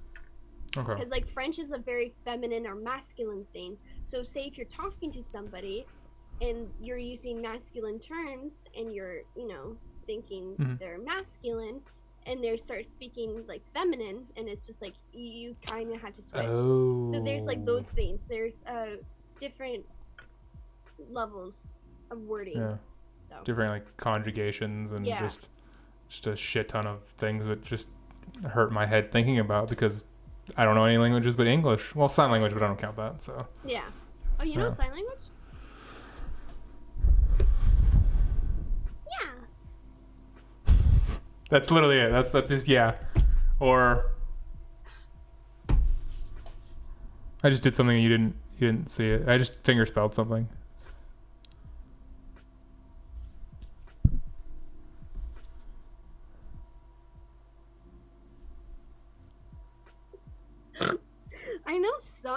I know some sign language because I had a deaf person that would come into my job and he would sign and I didn't know anything, so he would write shit down for me. So over time I learned like thank you or something like that and have a good day, but I don't know it perfectly. But and then he'd be like and then he would like be so happy. He would like start like actually like getting so happy. And so every time when I saw him, I'd be like, "Hi." It's I worked at a Subway when I was like 19, and the only time I've ever truly used sign language, like with an actual deaf person, he came in and he ordered his entire sandwich in sign language, and I understood it. My coworkers looked at me and they were just like, "How the fuck do you know that?" I'm like, "I'm not dumb, dude. Studied it. It's whatever. It's not dumb." Yeah. So, language is hard though. Do you know any other languages besides English and like a little bit of French? I know some Spanish because like traveling to like Mexico a lot, I kind of picked up on like some stuff, but to converse, I don't know like how to fully go out. Like I know some words like from reading the signs. Like if I know how to get to a direction, I can do it. I can find my way, but overall, like not really. Like I had one of my Mexican friends actually taught me on the boat. He literally sat me down. He's like, "Okay, we're gonna go over the basics, and you're gonna know this shit." I was like, "What?" Didn't understand anything because at the time I kept on always going back to French. I kept on always changing those Spanish words to French words, which is very weird. So like very similar language though in terms of their verbiage and shit like that. They really are, and especially since they're like the roll of the tongue. Like I would always roll my R's, and they wouldn't like that. They're like, "Don't roll this R." I was like, "I can't help it." Like, yeah, some people don't have the capacity to roll their R's. It's like impossible to them. I know. Like when people are like, "You roll your R's," it's like, "Yeah, can you?" And they're like, "No." I'm like, some people can't do it. It's like a cat. And a lot of people is like, eh. But also I've been slowly wanting to learn like Japanese because I want to go to Japan really bad, but I don't want to have a translator with me. I want to be able to fully experience it. I want to learn Japanese as well as what is it? I want to learn German. You want to learn German? Yeah. German's Why? German is actually a beautiful language. Like I know, like there's a stereotype. I disagree with that. No, like it's actually really pretty. Like if like you say a certain thing, like it's not angry, it's not bitter. If you actually like talk to a German person, they're actually like it's beautiful. Okay, Okay, I wish you knew a little German just so I could prove that language is disgusting. My friend is German and she talks to me all the time. Maybe she just sounds nice. It's not the German. Maybe she just sounds nice. She has a nice voice, possibly. Maybe that's it. Not everybody's aggressive in German. Me. There's a lot of... that language is very aggressive, man. That language scares the shit out of me sometimes. Maybe that I need that to add that aggression to me because I have pent up anger, so if I start speaking German, I feel like people would actually listen to me. I was gonna say, if a tiny little girl comes up behind me and she starts going, "Diesen, die, ich bin die," or something like that, like ich bin, I only know ich bin duschen or something like that, I'd be like, "What the fuck, dude? She means business." But you just be saying, "Hello, how are you today?" Or something like, yeah. No one would fuck with you too. So say if like I'm walking down like downtown Toronto, right? Like, and then like a fucking bum comes up to me and he's like, "Give me your money," and I'm like, speaking German. And I'm like, half ich bin money. And then I'm aggressive like with my voice, but like he won't fuck with me because he's like, "Oh fuck the Germans." But like, What? Oh fuck the Germans. I can imagine a homeless dude, just stopping in his tracks and going, "Oh fuck, it's the Germans." Oh god, it's the Germans. It's the Germans. No one expects the Germans. No, well, I never did. Oh Jesus Christ! I love the Germans. Look out! I love Germany though. Don't get me. Oh god. Germany does seem cool though. I'd love to go to Germany and go to like Oktoberfest and shit like that, because that seems like a cool festival to actually go to. And they do seem friendly. I get what you mean. Like they seem like friendly people in general. But I disagree with you on their languages. Okay, well, to each of them. Beautiful. But, Yeah, like, no. Yeah, because my dad, he goes there for business trips sometimes, and like he would send me pictures, and it's like Germany's beautiful and everything, and I'm just like, I want to go there. Mhm. Yeah. Does he speak German at all? Sometimes he has German bosses. Oh, okay. So like he hears some shit, so he kind of He picks up on it. Yeah, but he doesn't speak it. Fluent or anything like that. He knows phrases where he just like bullshits with people. So he's French. Oh, okay. So nice. Another question from the Discord was, Sports Cards again asks, "Show us Funkos. You have Funko Pops?" Yes, I have so many. Right there. Oh, I thought you were gonna like point to the left or pan to your left, and there's gonna be a fucking wall. What is that one of? Okay, wait. He's kind of a little dusty right now because I have a dog in my room. So this is Aizawa from My Hero Academia. I love him so much. He's amazing. I keep him here because I fucking love him. Give me a moment. Let me get up. Oh, like my. Okay. What? It's drinking water. What are you laughing at me for? Chat, if you'd like to ask her a question, !Q. Also, give me your money, !Prime. Give me your money, !Prime. Also, Discord. Join my Discord if you want to join my Discord. If you don't, then fuck you. If you don't want to join my Discord, fuck you, dude. Oh my god. Holy shit. Very aggressive. Yeah. Hey, Grumpers, thanks for your Prime. I appreciate that. Hey, it worked. Okay. Wow, you actually have Funko Pops. Holy balls. Yeah. Okay. So, I love Bleach, and I have a crush on Grimjow, so I got Grimjow. Wait, let me turn down my brightness so you can see it. Okay. So I got Grimjow. Ooh. He's sexy. I love him. Thank you, Barbara. Love evil people. Got from Ryuk from Death Note, as well as L from Death Note. Ooh. Because those were my two favorite characters from that whole series. Also, Ryuk is hot. I'm not gonna lie. Totally would tap it. Anime character, but go ahead. That's fine. Yeah. And he's also a demon too, like a god, god of death. So this is Todoroki from Todoroki. Sorry, I said it wrong. From My Hero Academia. Totoro? As well. Yeah, Totoro. And and then It's Totoro, yeah. Yeah. Oh. So I got Deadpool, the Christmas one. Why the Christmas one over the regular one? I got this for Christmas from one of my Makes sense.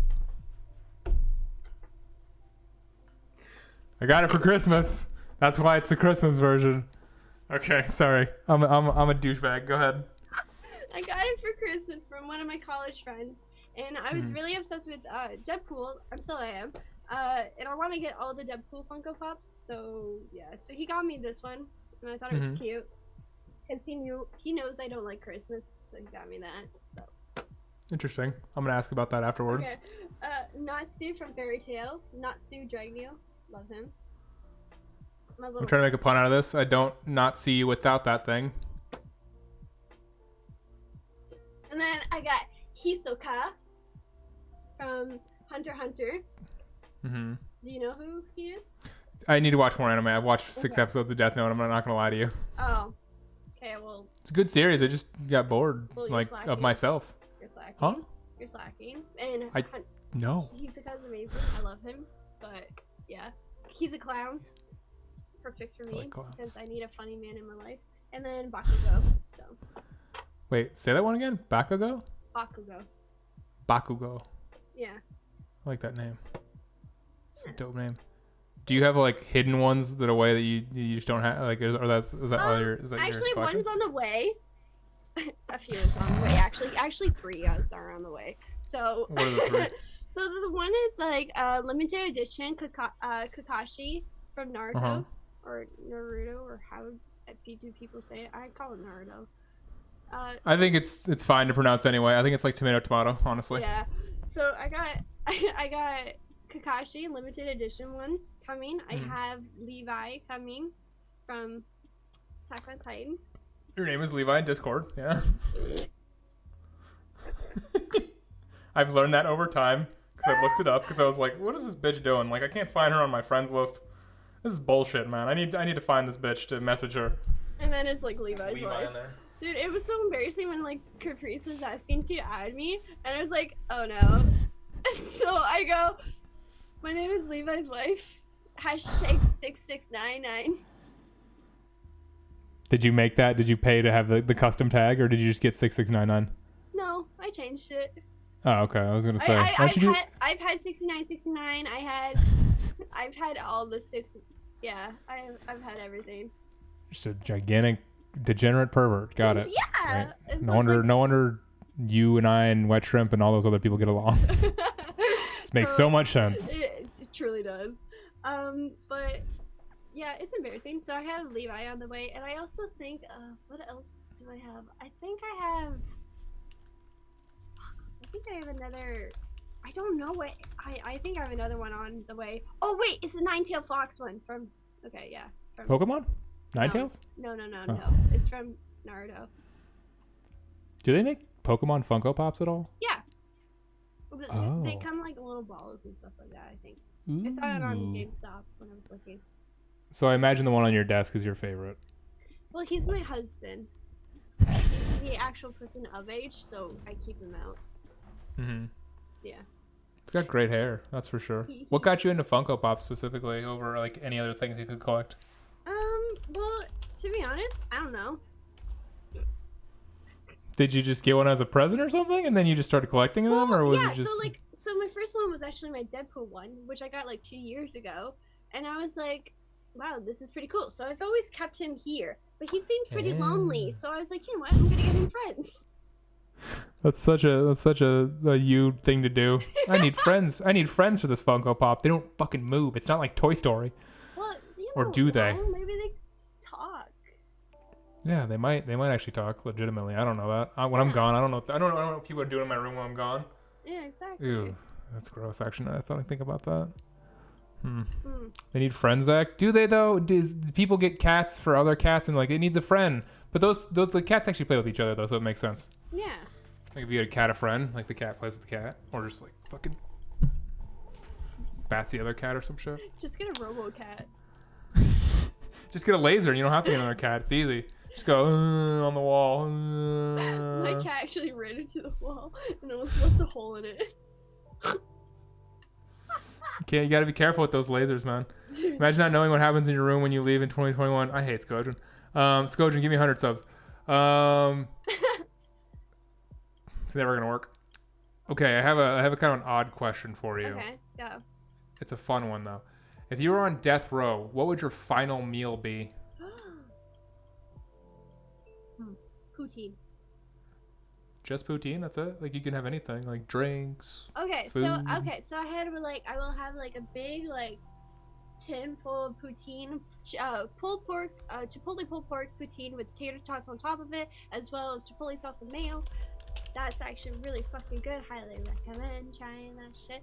That with probably a bottle of Pepsi. I don't know, and then Just a bottle? Like no, like a whole like. a jug. You're dying, man. What do you want? Okay, fine. Let's have a fucking jug, and then fucking cotton candy, Airheads, Reese's Peanuts Buttercups. Did you just say penis buttercups? I grew up saying that. My mom taught me how to say that. God, your mom's such a pervert. Oh. Do you know what? Is she single? Sorry. But my mom, you know how she says cake? Oh, Every how? birthday, she goes, "Anybody want a piece of cock?" I understand why you're like this. This makes so much sense, dude. She goes, "Anybody want some of my cock?" So like every time, like I remember she made cake one day and she fainted and opened my door and she goes, "Want my cock?" I was like, "No." Dude, what in the actual fuck Yeah. is up with your mom? What made her this way? Have you ever just sat down and were like, "Mom, why are you this way?" No, I'm just scared. I don't want to You find out. You should interview your mom in some sort of capacity and put it up as like a YouTube video. That would be super interesting. Should I? Okay, Yeah. I'll get my chat to ask some questions for my No, like legitimately, that'd be a really fun video. Like I would definitely watch that. I'm where- interviewing my mom. It goes wrong. She breaks out crying. I make her relive trauma, like trauma. I think that'd be really interesting. Zach, you need to interview my mom. What are you talking about, Jess? Oh, What if I get my mom here and you interview her? I would love that. I know you would. I would love that. I know you would. But I would hit on her. I know you would. Mom How old would is she? love it. She's like, she's turning 50, I think, but she doesn't look 50. I would definitely hit on her. Oh, she's a MILF. All right, I'm moving on before this gets way too weird. About me hitting on your mom. It's okay. I'm used to it for my brother's friends. Oh god. This is like American Pie with none of the good parts. Oh, she loves American Pie. That's where she Oh, God. gets her. Damn it, She dude. quotes a lot of shit. She actually brought an apple pie for my brother's birthday one time and said, "Hey, here, just in case if you need it." And she warmed it up too. I want to hang out with your mom. Like, can we set this up for reals? Sure. Okay. Hell yeah, dude. I'm gonna DM you and hang out with your mom. Okay. Omelette du Fromage asks, did you watch the documentary about mermaids being real? No, but that's cool. Cool. I've always been obsessed with mermaids. I wanted to be a mermaid when I was little. I would always like swim like a mermaid. I would always like try to hold my breath underwater. I would open my eyes in chlorine water, be like, "Oh my god," like I could see, and then I would like make my hair all flowy and shit. And also I would pretend there would be a shark at the bottom of my pool, so if I stayed there in the deep end of my pool for too long, a shark will kill me. So I would always have to swim up, catch air, and then go back down.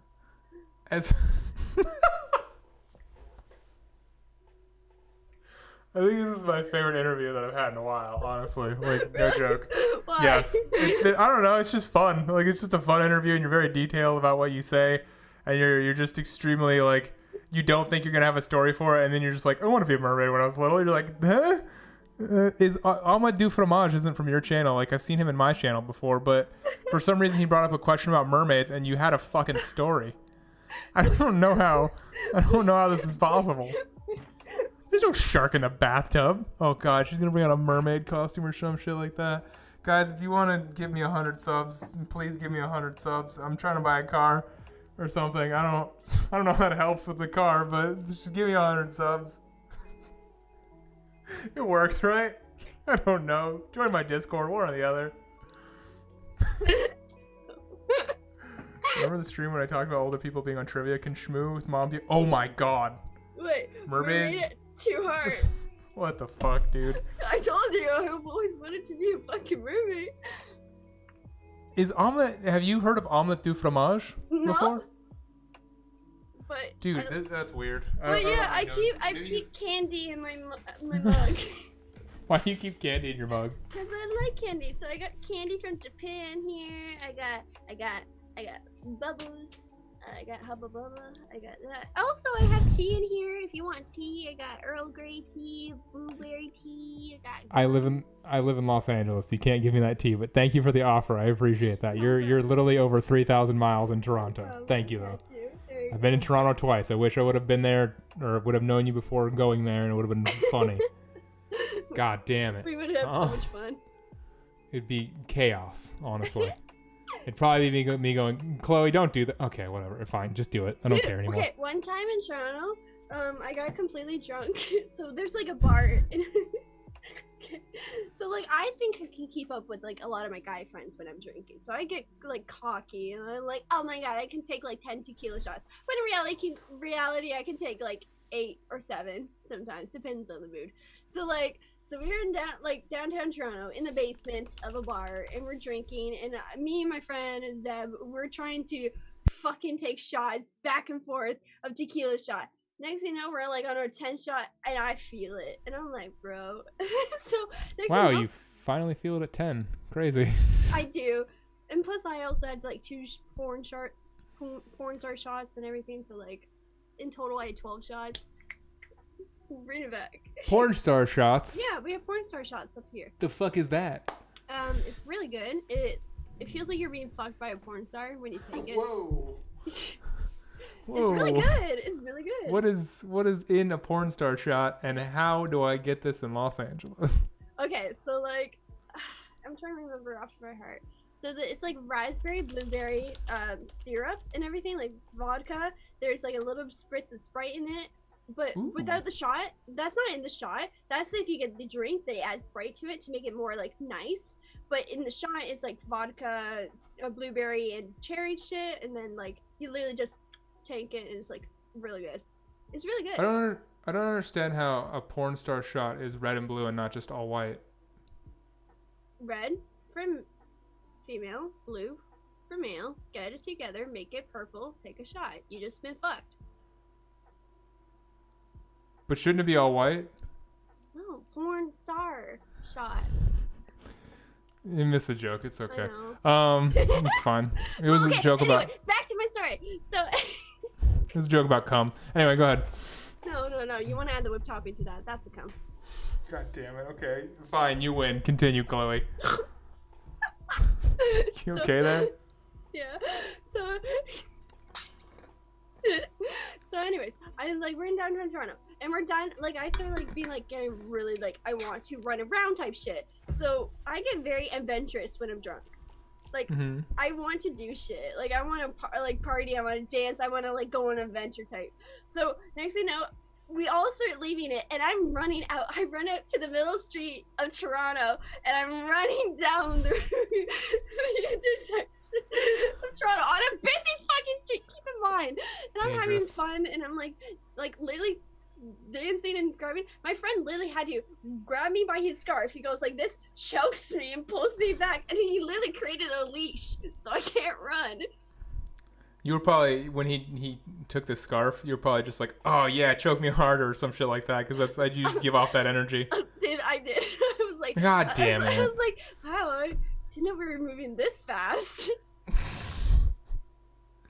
How are you a person? How are you an adult person? How tall are you again? 5'4". Oh, just a little girl. Oh my god, guys! Basically. And sometimes when I would start running, they would pull me and I would be like, what? I'm a hoot to be around. You stress me out. I would be like, I'm like, it's not a bad thing. You stress me out in a good way. It's like, I know you can handle it, but it's also just like, damn it, she might actually run off and hurt herself at one point in the streets. The funny thing is, no, actually, I did break my ankle when I was drunk one time. Never mind. Fuck, dude. Jesus, man. Have you ever broken any other bones besides your ankle? I've broken my fingers, my arm when I was in gymnastics, like, yeah. But, Okay. And like my ankle, yeah. Can you talk more about gymnastics? I'm like genuinely curious about your whole like 10-year stint about gymnastics and like what happened and what got you into it and stuff like that. Well, I've always been fascinated by dance and everything. And I remember watching like the Olympics during the summertime, and I saw these girls on the floor, and they were doing like beautiful movements, and they were flying through the air, and it was like very beautiful. And I was like, damn, like I want to do that. So I was little, and I got into it, and I quickly rose up to competitive. Like I had a niche for it. Like I could have gone far if I wanted to, or if I continued to it. But I also had like really bad anxiety when it came to certain shit.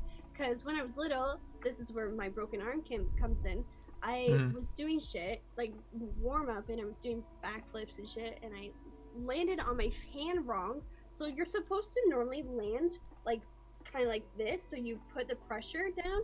But in reality, I landed like this, so my arm kind of gave out on itself. Oh, fuck! Yeah, and I was little, so that hurt. So that kind of petrified me when I was little, kind of traumatized me. And in fact, my coach kind of like was like, at first was like, get up, and then realized, oh shit, like, I think get up on that fucking broken arm. Oh wait, oh fuck, no, don't do that. Stay down, stay down, stay down. Yeah, basically. So then, after that, I kind of took a few years off of gymnastics, and then next thing I know, I kind of wanted to go back into it. So that's when I started getting back into it, and I was doing gymnastics for like 4 or 5 years after that, and like I loved it. It's just like I would have kept on going if I want. Like I probably wouldn't be here, but I probably maybe in Olympics. But like I really wanted to be like an Olympics person, or just like at least something like either in the circus, like Shm0oo or something like that. That's where my friend is, actually. One of my gymnastics friends. She's actually a circus freak now, so that's pretty cool. Wow. Yeah. Shit, that is badass. And a lot of them, actually, a lot of my old gymnastic friends are actually on Disney cruise ships for dancers and stuff like that. So are they like? Are they like playing different Disney characters? Or like, no, like they do like Disney shows, like have those like little like theater shows where like people are dancing and stuff like that. That's what they do. Like they do some flips and shit. So like. That's pretty cool. If my friends were like that, like I could have probably ended up like that too. But here I am on Twitch. So like. Yeah, here you are talking to me. I'm sorry. But like, I actually. What a disappointment. I really loved it. Like my favorite routine to do was probably my floor or bars routine. I really love bars. Like I always like found it really amazing to be able to do certain amount of tricks in a like set amount of time, and you like you're literally basically flying and you're holding on a bar. You're defying gravity basically. It's kind of scary. That's always fascinated me, specifically anything that has to do with the air or like catapulting off something, or like floor is cool to watch as a routine, but something about bars and uneven bars and just like people running forward and then bouncing off a trampoline and they're just doing flips and shit. You're just like, oh my god, it looks so difficult, but they make it look so easy. It looks easy, but I tell you, it's hard. Because like I remember when I was trying to learn like what was it? Okay, so you do like I'm trying to describe it. So say this is like my legs. So you do this, get on the bar, and then you go around and then you jump up to the bar. But I wanted to do 2 and then jump on the bar and then pull up and then swing around to jump off. That I was trying to like defy like my limits, but I let go too soon one time and I almost broke my neck. Jesus Christ. Yeah. Is there any serious injury besides the arm injury that you've had with like that you were just like, whoa, I could have almost died there, or anything close to that? Like, there's been a few incidents, like the bar one where I almost broke my neck. Like I literally laid there on the floor in the position that I fell in for like 5 minutes because I didn't want to move, just in case if I did hurt something. I was kind of scared until like one of the dads were like, "Hey, Chloe, are you okay?" I was like, "I'm good." Why is everyone so clueless in your circle of people? Sometimes they're just like, yeah, me and your dad are fucking. Yeah, you almost broke your neck. Yeah, you almost broke. Like, what the fuck is going on? No, like, okay, so he was just watching. So how our gym was, like, it was a really big gym. So there was only like 5 of us girls in the gym at the time, because like during the day in summertime, a lot of people aren't there. So we were doing summer training for competition at the end of the summer. So there was only 5 of us in the gym. So we all had our own little place to go to. So Caitlin was like on beams, Jessica was on floor, somebody was on vaulting, someone was on like the double bars, I was on the uneven bars. So we all had our own little place. That's why nobody noticed, because our coach was with the floor routine. Okay. Yeah. He was busy. That makes sense. Jesus Christ, though. Oh God. That's such a like whenever someone says cheerleading or anything to do with like jumping in the air as in a sport, I always get mad because I'm like, dude, those girls and guys probably have like the toughest job in terms of injuries and shit like that. Yeah. Like it's one of the most dangerous things. And I remember one time on the floor, I two floor stories. So one time I was doing a front tuck, so that's like you have your front thing. But I remember I opened too soon, so I had my legs completely straight, and I landed. My knees went backwards, like they went like that. So it's terrifying. So you have to learn your rotations quickly. You have to learn when to open, when to not open. So I could have really damaged my legs there. And then another time, a girl broke one of the mirrors, because we have mirrors so we can see our form and everything. She broke one of the mirrors by running into it by accident. And we didn't realize that there were still pieces on the floor. I was tumbling, and I landed. I did a back tuck, and I landed, and a piece went through my foot. A piece of glass? Oh, God. Do you have a scar from that or anything like that? Don't show me your feet.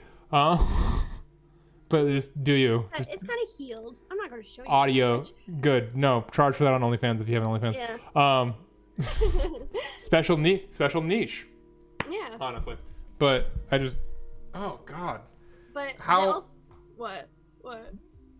How do you... Like, is there a scar? Like, how long did that take to heal? Like, did it go in, like, deep, or? Yeah. It went in. It was, like, it didn't hurt. Like, it didn't hurt in the moment. I just felt something went through my foot. And I was like, God. And then I tried to do, like, finish, like, the rest of my thing. Because, like, after when you, land, you're supposed to do this. And then, like, you go back into your, like, dance routine. I start to move, and I felt it. That's when I realized it. And I was like, and so I was like, oh, no. And I looked at my coach, and I looked at her, and I was like, something's not right. So then I just started jumping off of, like, the thing, like, a 1 foot limp, and I was like, something's in my foot. And then we pulled out, and it was, like, that big. Oh, my God, dude. Fuck that. That is Snow Dog, thank you for gifting to Smoked Out. I appreciate that, man. Dude, I've done that. There's something about knives and glass that I don't fuck with because I've stepped on glass before and I've cut my entire big toe because of some other dumbass who was drunk in my college dorm, threw a glass down and they didn't clean all the glass up. Yeah. And I've sliced my big toe before, and like I can't even imagine having a shard of glass that big inside of your foot and then not realizing it. Well, because in the moment you're not thinking of it, you're just thinking, okay, what do I have to do next? And when you feel it, you kind of like, I thought I like kind of landed on my toes weird, because like I had that feeling before where I landed on one of my toes weird and I felt like a pulling sensation, you know. And I was like, oh, that's not a good feeling. And then I realized like, oh. Ooh. Don't like knives, but like Shm0oo explained. Shm0oo's hot. What the fuck? Like, what the fuck do I need to explain to you, dude? But the knife thing also, I've done the thing. I don't really mind knives on their own or like sharp stuff, but I also had a kitchen knife one time and I had a sheath on it. Yeah. And it was a large like chef's knife, like a 10-inch chef's knife. I had the chef's knife in my hand with the sheath on there. And then I had it open. My palm was open, and I took the sheath off. I couldn't pull the sheath off, so I pulled it very quickly. The knife basically cut my entire inside of my hand. And then I never put a sheath on a knife again that I couldn't just like button open or use with like any sort of Velcro or anything like that. Oh my God. Dude, it hurt. Yeah, it hurt. I fucking bet, because I've never been stabbed. That sounds so weird. That sounds so. I mean, I've never been stabbed either. I mean, it makes sense. I've had people throw knives at me. Why? Yeah. What Okay. What? Okay. What's the context behind this? Okay, so I have two stories. So like my the first one was like I was in high school and my friend, let's call her Amber. Amber, I don't want her to get mad at me because I'm scared of her, like actually. Like, Amber, Bob, and Garfield, poggers. Anyway. So Amber, she was having like a mental episode where she was like literally not thinking straight, and she grabs a knife and like it was like a kitchen knife, like one of those big ones, and she literally starts threatening me, and I'm trying to calm her down, and I've never been in a situation like that before. I'm like, what are you doing? Like, am I gonna get killed? Like, ugh. So then I was like calming her down, and she goes like, you're a fucking liar, whips the thing and throws it at me, misses me, but like went inside the wall by my head, and I was like, oh my god, like fuck. And then another time was I was working at my job, Tim Hortons, and I was on the bagel bar making sandwiches with my manager, Jinky, and she has anger issues, so she has a knife, and when she gets mad, she slams it on the cutting board. So I'm trying to make my bagel for like dine-in shit. So I'm opening up the thing and I'm reaching over to grab cheese. She gets mad at drive-thru, slams it, misses my finger by this much. I could have had no finger. I was like terrified. So yeah, that's my experience with knives.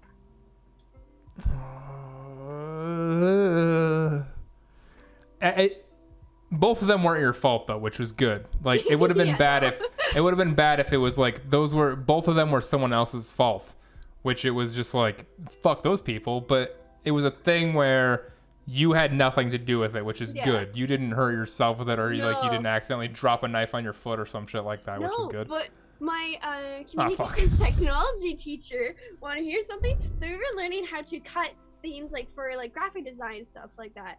This was like in high school. So he has the Exacto blade, and he's talking about like the safety of the blade. He's like talking about it, and literally, I kid you not, like 15 minutes later, he's like cutting the thing. He puts it on the table, but his table's like slanted like this. It rolls down, and like goes right into his leg.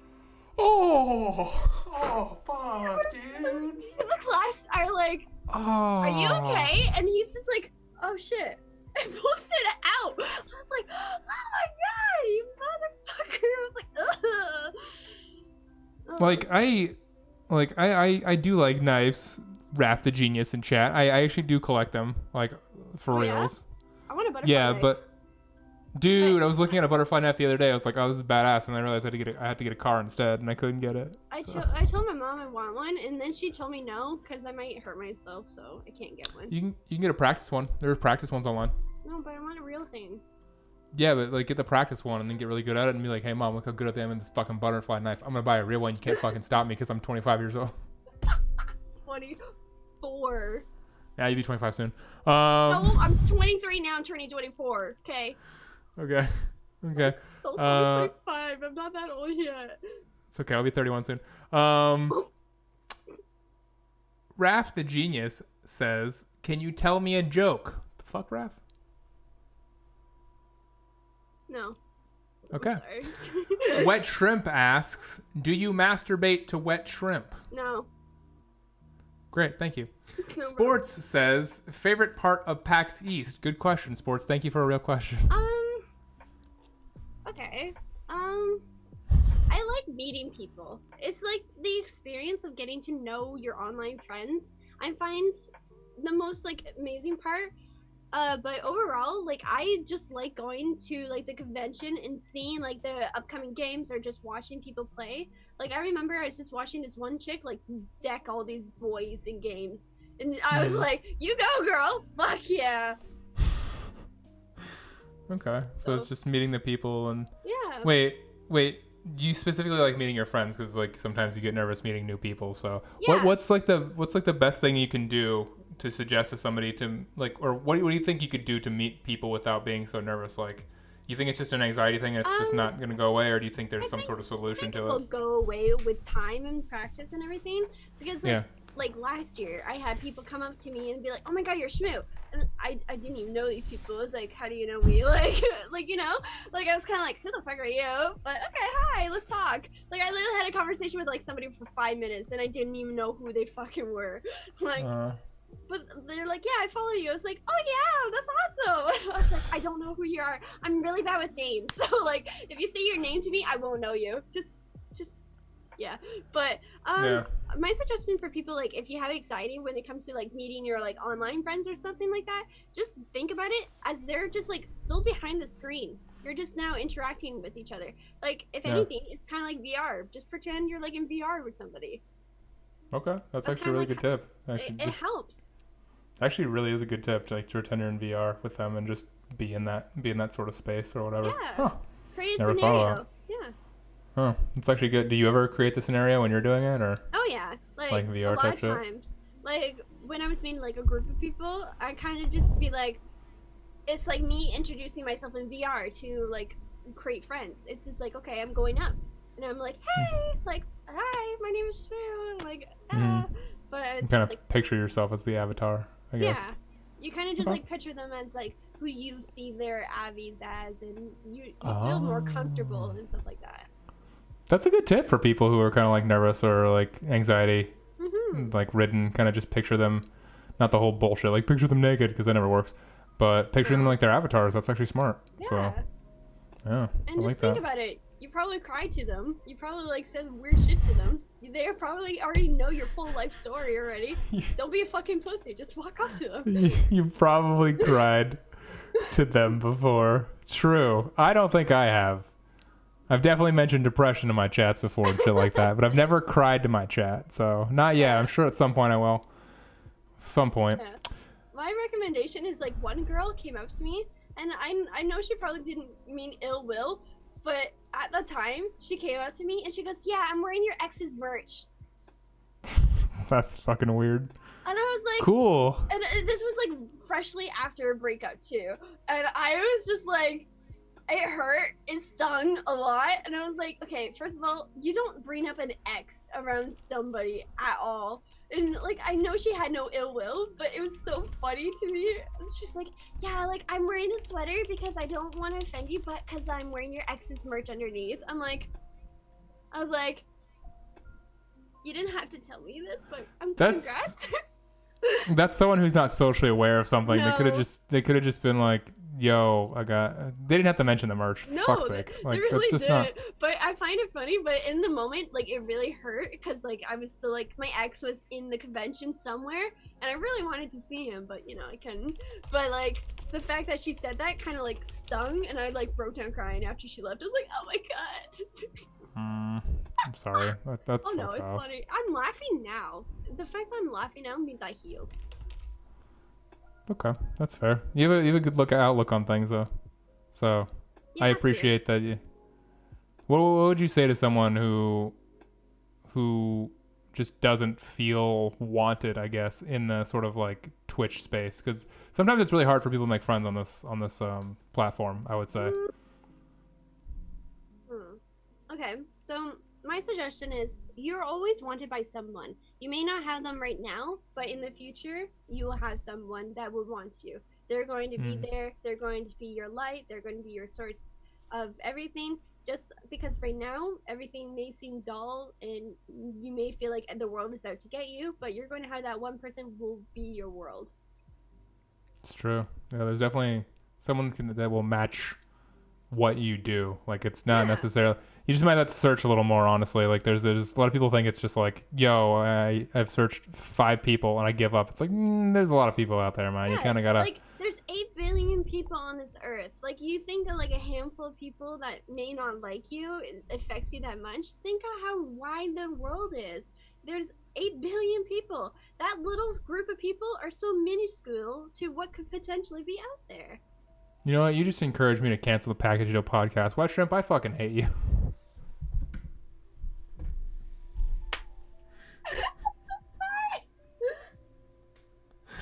Bandito, thanks for the 6 gifted subs. I'll try to cry after the interview. I appreciate it. I will attempt to cry after the interview, legitimately. I know a video. Wait, I just got back. What did I do? Nothing. You're a great person and you're very nice. Cry now, bitch. I don't think I can cry now. Like, okay. Can I attempt to cry now? I'd have to watch a video if I did that. Sure. Or I'd have to listen to a song. This is going to be really hard. I can easily cry. Like, I literally was on TikTok and I saw, like, a video of, like, a cat in a suit, and I, like, literally started crying. Like, it's so easy to make me cry.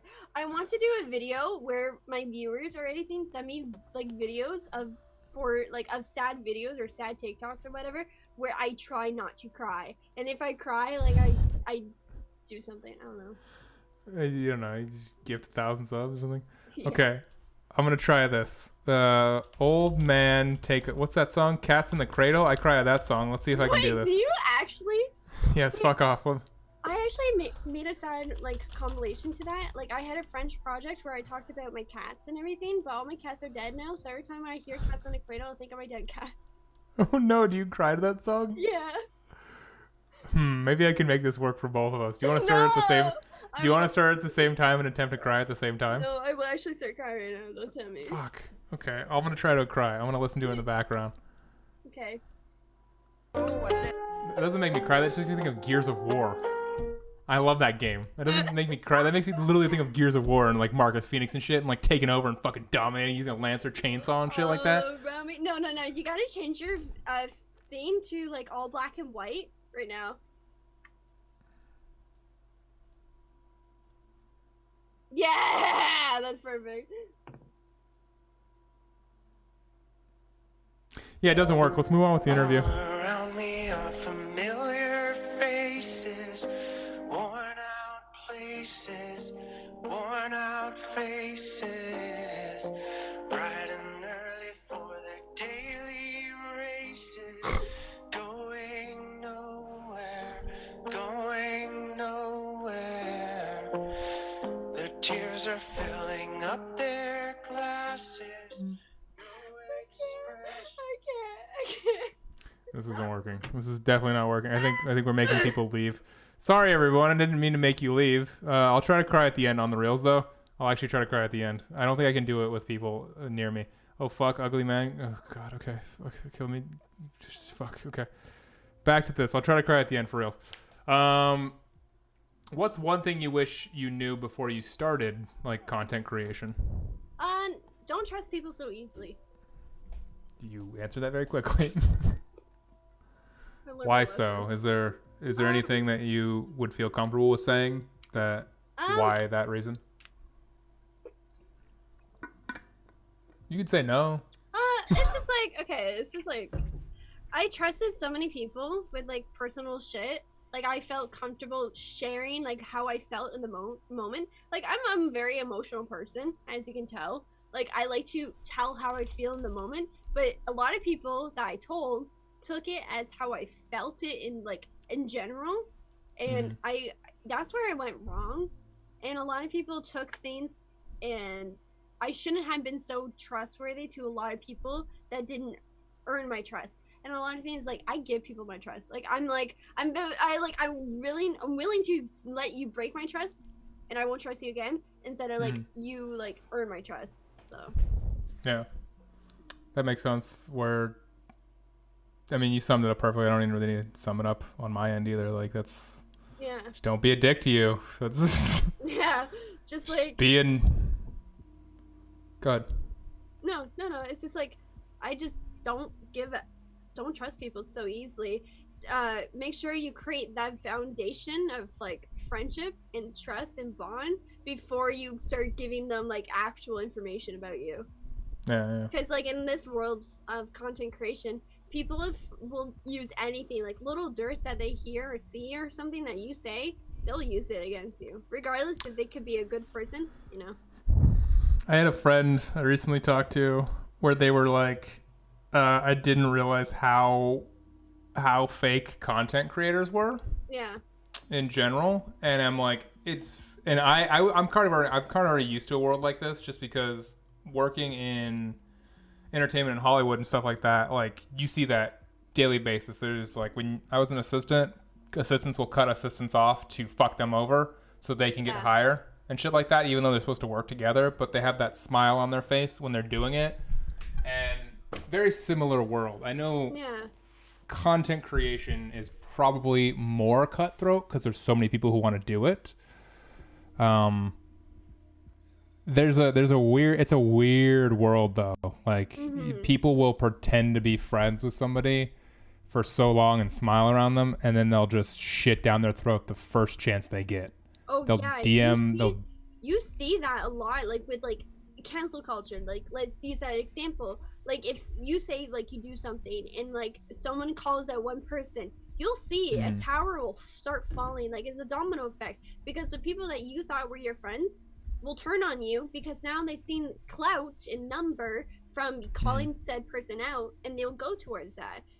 People don't care about accountability, they just care about numbers, and that's what it is. Yeah. The friend that I had specifically said that when they learned, like they were kind of naive to it, they didn't know that it was happening, but then she started getting, I just leaked it was a she, getting DM'd by other content creators to expose that other person. Oh shit. And it's weird because you think those people should be your friends, but they're doing that so you can leak that stuff, and you're just like, what? And I've had people do that before. People will send me information on other people, and I'm like, what am I supposed to do with this? Like, I'm not going to do anything. I'm like, I'm not going to be your fucking conduit who does that type of shit. Like, if you want to do it on your own, but I'm not here to do that. I'm not a drama channel. I don't do that shit. So. Yeah. Like, if anything, like, you're just stirring the pot for people stir the pot for no reason.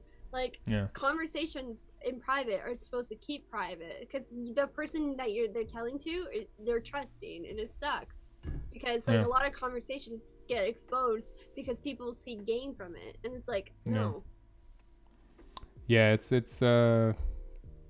bad. It's bad if people like get a hold of that or do that type of shit. Or that's why usually if I good one, Smoked Out. That's usually why if I say something offline, I'm comfortable with saying it online. Like there's like if I say something offline, I will say that online 100%. Oh yeah. Just because I'm like, no, like if someone's like, Zach, you won't say this, I'm like, yeah, I will. I'll literally just say it online because I'm comfortable with saying something online that I've said offline before. Yeah. Like that's not something I don't have that separate world where I'm, one day I'm playing this face where I'm not saying anything bad, or where I'm saying something bad offline on a Discord or some shit, and then the other time I'm just like, hey guys, what's up? How's it going? It's like, no, I'm gonna be pretty consistent with who I am. Yeah. Like I'm very honest and very blunt with how I feel. So when people come to me about like a certain thing, like a certain topic, I'll be honest about it. It may not like some people may not like it, like my opinion or views on it, but at the end of the day, they now know like that's how I see things. Like yeah, it's really the end of the day. Like you're not gonna please everyone. Like that's just you gotta move past that. Like people try to please everyone and it just doesn't work. Like you have to get rid of people who are just like, I don't mind a little toxicity toward me in my community, but like if it starts spiraling out of control or I start to not like it, then I'm just gonna get them the fuck out of there. So, oh yeah, like I've had moments where like a few of my mods like be toxic towards me, and I don't mind it. It's just like some days I'm just like, you know what, cut your shit, like dial back, like you're not funny. Yeah, it's like you can tell when the people are doing it who are being funny, and you can tell people who are just doing it. You're just like, dude, now you're just bored at this point. Like you're not. Like it's just not funny at this point. So, content creation sucks. It does. That's why I kind of want to go back to like finding murders. I think it'd be easy just to do a podcast where you just talk shit and stuff like that, and just don't read comments, and you just have a podcast where you don't have to have feedback. I totally do that, but it's just like I'm so scared. Like you see people like talk about other content creators on podcasts, right? I'm scared. Like if I say like a opinion of somebody that I say like, oh, this said person's content I don't like, but say like that group of content people are like, oh my god, like Chloe's a bitch, like, and I'm scared of like drama coming from that, So. Well, I mean, like if you start a podcast like a ghost podcast. What the fuck are the ghosts gonna do? Fucking haunt you or talk shit about you on TMZ? No, they're not gonna do shit. I really wanted to do like a girls podcast, like girl gamers, like talk about like actual like girl problems like of Twitch or like just in gaming communities, but then we bring guys on to talk about their experience or like them like to have like help us or something like that. I don't know. Kind of get their perspective on things Yeah. and see how it is from their perspective. Like the whole when we were on Scarfos, when we were talking about the whole we went on a tangent. Yeah, and then we went on a tangent about the whole. I think we talked about like harassment with girls, how it's huge on the platform. We might have talked about that, or we might have talked. Someone else might have talked about that. No, we did. But how big it is and how like comparatively how big it is for girls compared to guys. Like guys barely get it. Guys are just like, but girls all the goddamn time. Their DMs are ridiculously loaded with that type of shit. I'm scared to go into my Instagram requests sometimes because like remember one time I was going through it and I just saw a penis and I was just like, I'm done. I'm done. Like I'm never going to open up my DMs. That's why I'm always so scared like to reply to somebody because like I don't know the intention like behind like a person like I don't know DMing me. I'm like, what do you want? And they're like, wow, that's rude. I was like, why are you messaging me then? What do you want? You would there has to be a 10. It's the exact opposite. I never get titties or vagina sent to me ever, or ass. Never. I don't even get dicks. It's not fair. I don't even get dicks. It's weird. Like, I expect to at least get dicks or something. Exclamation point gay. I don't get any of that, though. I get none of that. It sucks, dude.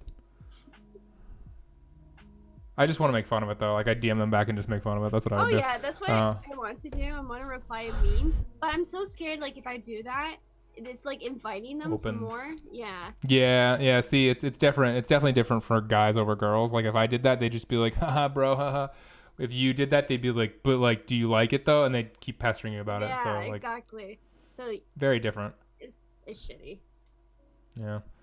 BRB sending Zach some titties. No, I mean your titties, Brunsta. You're a dude, though. I don't want to. Never mind. Never fucking mind, dude. You're not. Tits. I don't want to see your man titties, Brunsta. Even though you're like fucking, you weigh like nothing. Too late. Don't see anything. We're good. That's hot. Who influenced you? Who is your biggest influence? Like who influenced you to do what you do? Like, who do you think that person is? Actually, PewDiePie. PewDiePie and Markiplier. Really? Yeah.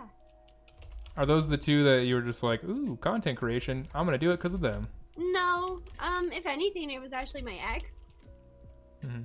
So he was a content creator. I really loved his like content, and then I really appreciated how he was as like a content creator. And I always wanted to do shit like that. But I also was like obsessed with like Markiplier and PewDiePie because like they played horror games and they did solo content where they just show their personality. And I've always wanted to do something like that. I'd be like, I want people to like my content for me, not because my friends are in my videos, you know? It's not like always funny moments. I can be serious when I want to be, you know? It's also very hard to like sort of the path I've chosen. Like people like me on my own, but I definitely get more response when I bring people on, obviously because they're there for those people. It's a lot more work when you have to get people together. Yeah, exactly. So, plus, like, I don't know. I feel like with like as well as being a female, it's very hard for like female creators to do solo content to blow up or just even to get like a following. So I kind of want to break that norm and be like, hey, I do both, but I prefer doing solo content because, you know, I don't have to like, you know, schedule appointments to play with people. I don't have to, you know, like it's weird. Dude, like, it's yeah. It's so hard to like once you talk to those people who are like, oh, let's schedule. I mean, I don't mind schedules because I schedule shit all the time, obviously. But like when you get to the really big streamers or something, or you get to the really big content creators, and like, all right, let's schedule it in. You're like, cool, and you're like, you got 3 months. I'm like, what the fuck? 3 months from now? What the fuck are you doing, dude? It's like I see you playing video games every day. Like you can't like throw 2 hours in there, an hour or something like that. I had one girl, like I asked her, it's like, hey, you want to play like Rainbow or something? And I asked her, it's like, yo, like, or she goes, sorry, I'm booked. Like it's forever? I was like, what? Forever? I was like, so you can't play?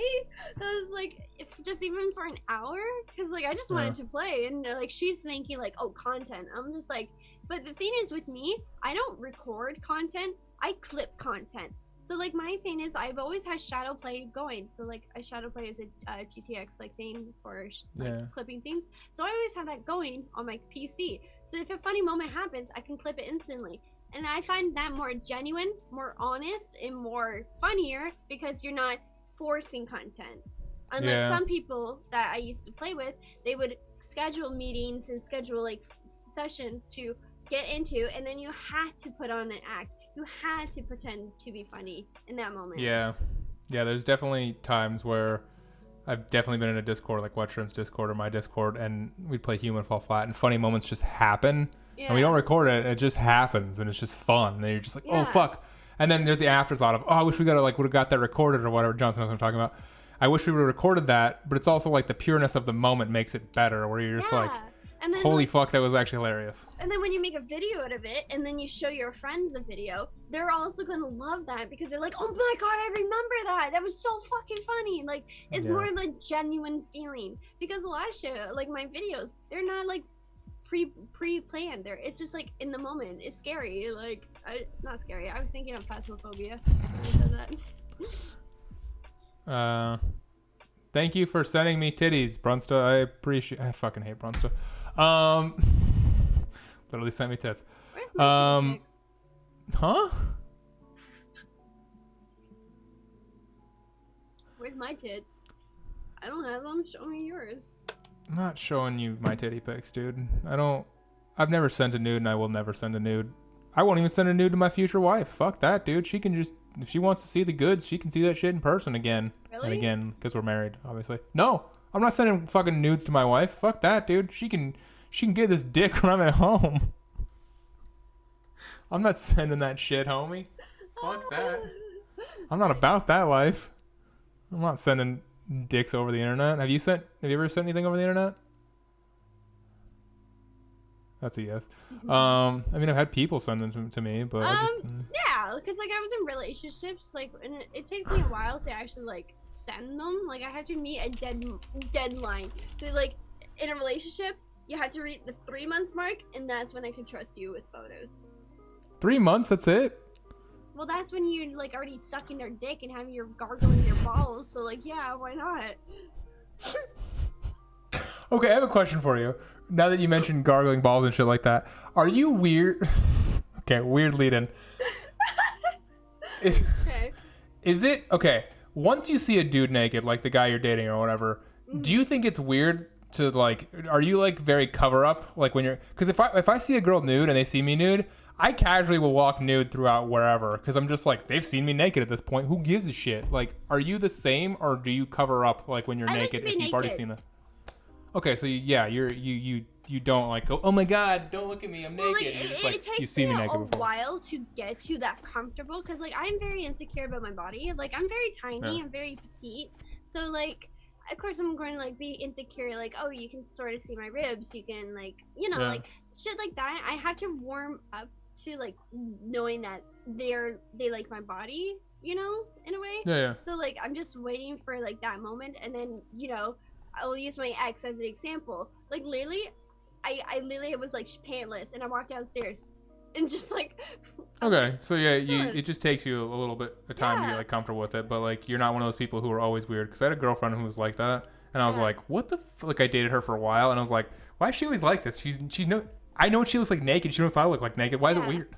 Well, like okay, this goes back to my mom. My mom likes to be naked all the time. It's the most awkward. I figured. thing. Yeah, so. I figured that was just walking around casually naked. That'd be a little weird if my mom was walking casually naked around the house. She does it. Sometimes she vacuums the house naked. Fully? What? Yeah. Is your mom single? Yeah. Wait, really? No. Okay, I She's just thought I'd try again. married. But yes, She I might be single remember at some point. sometimes she likes to like go swimming, you know, completely nude too. So.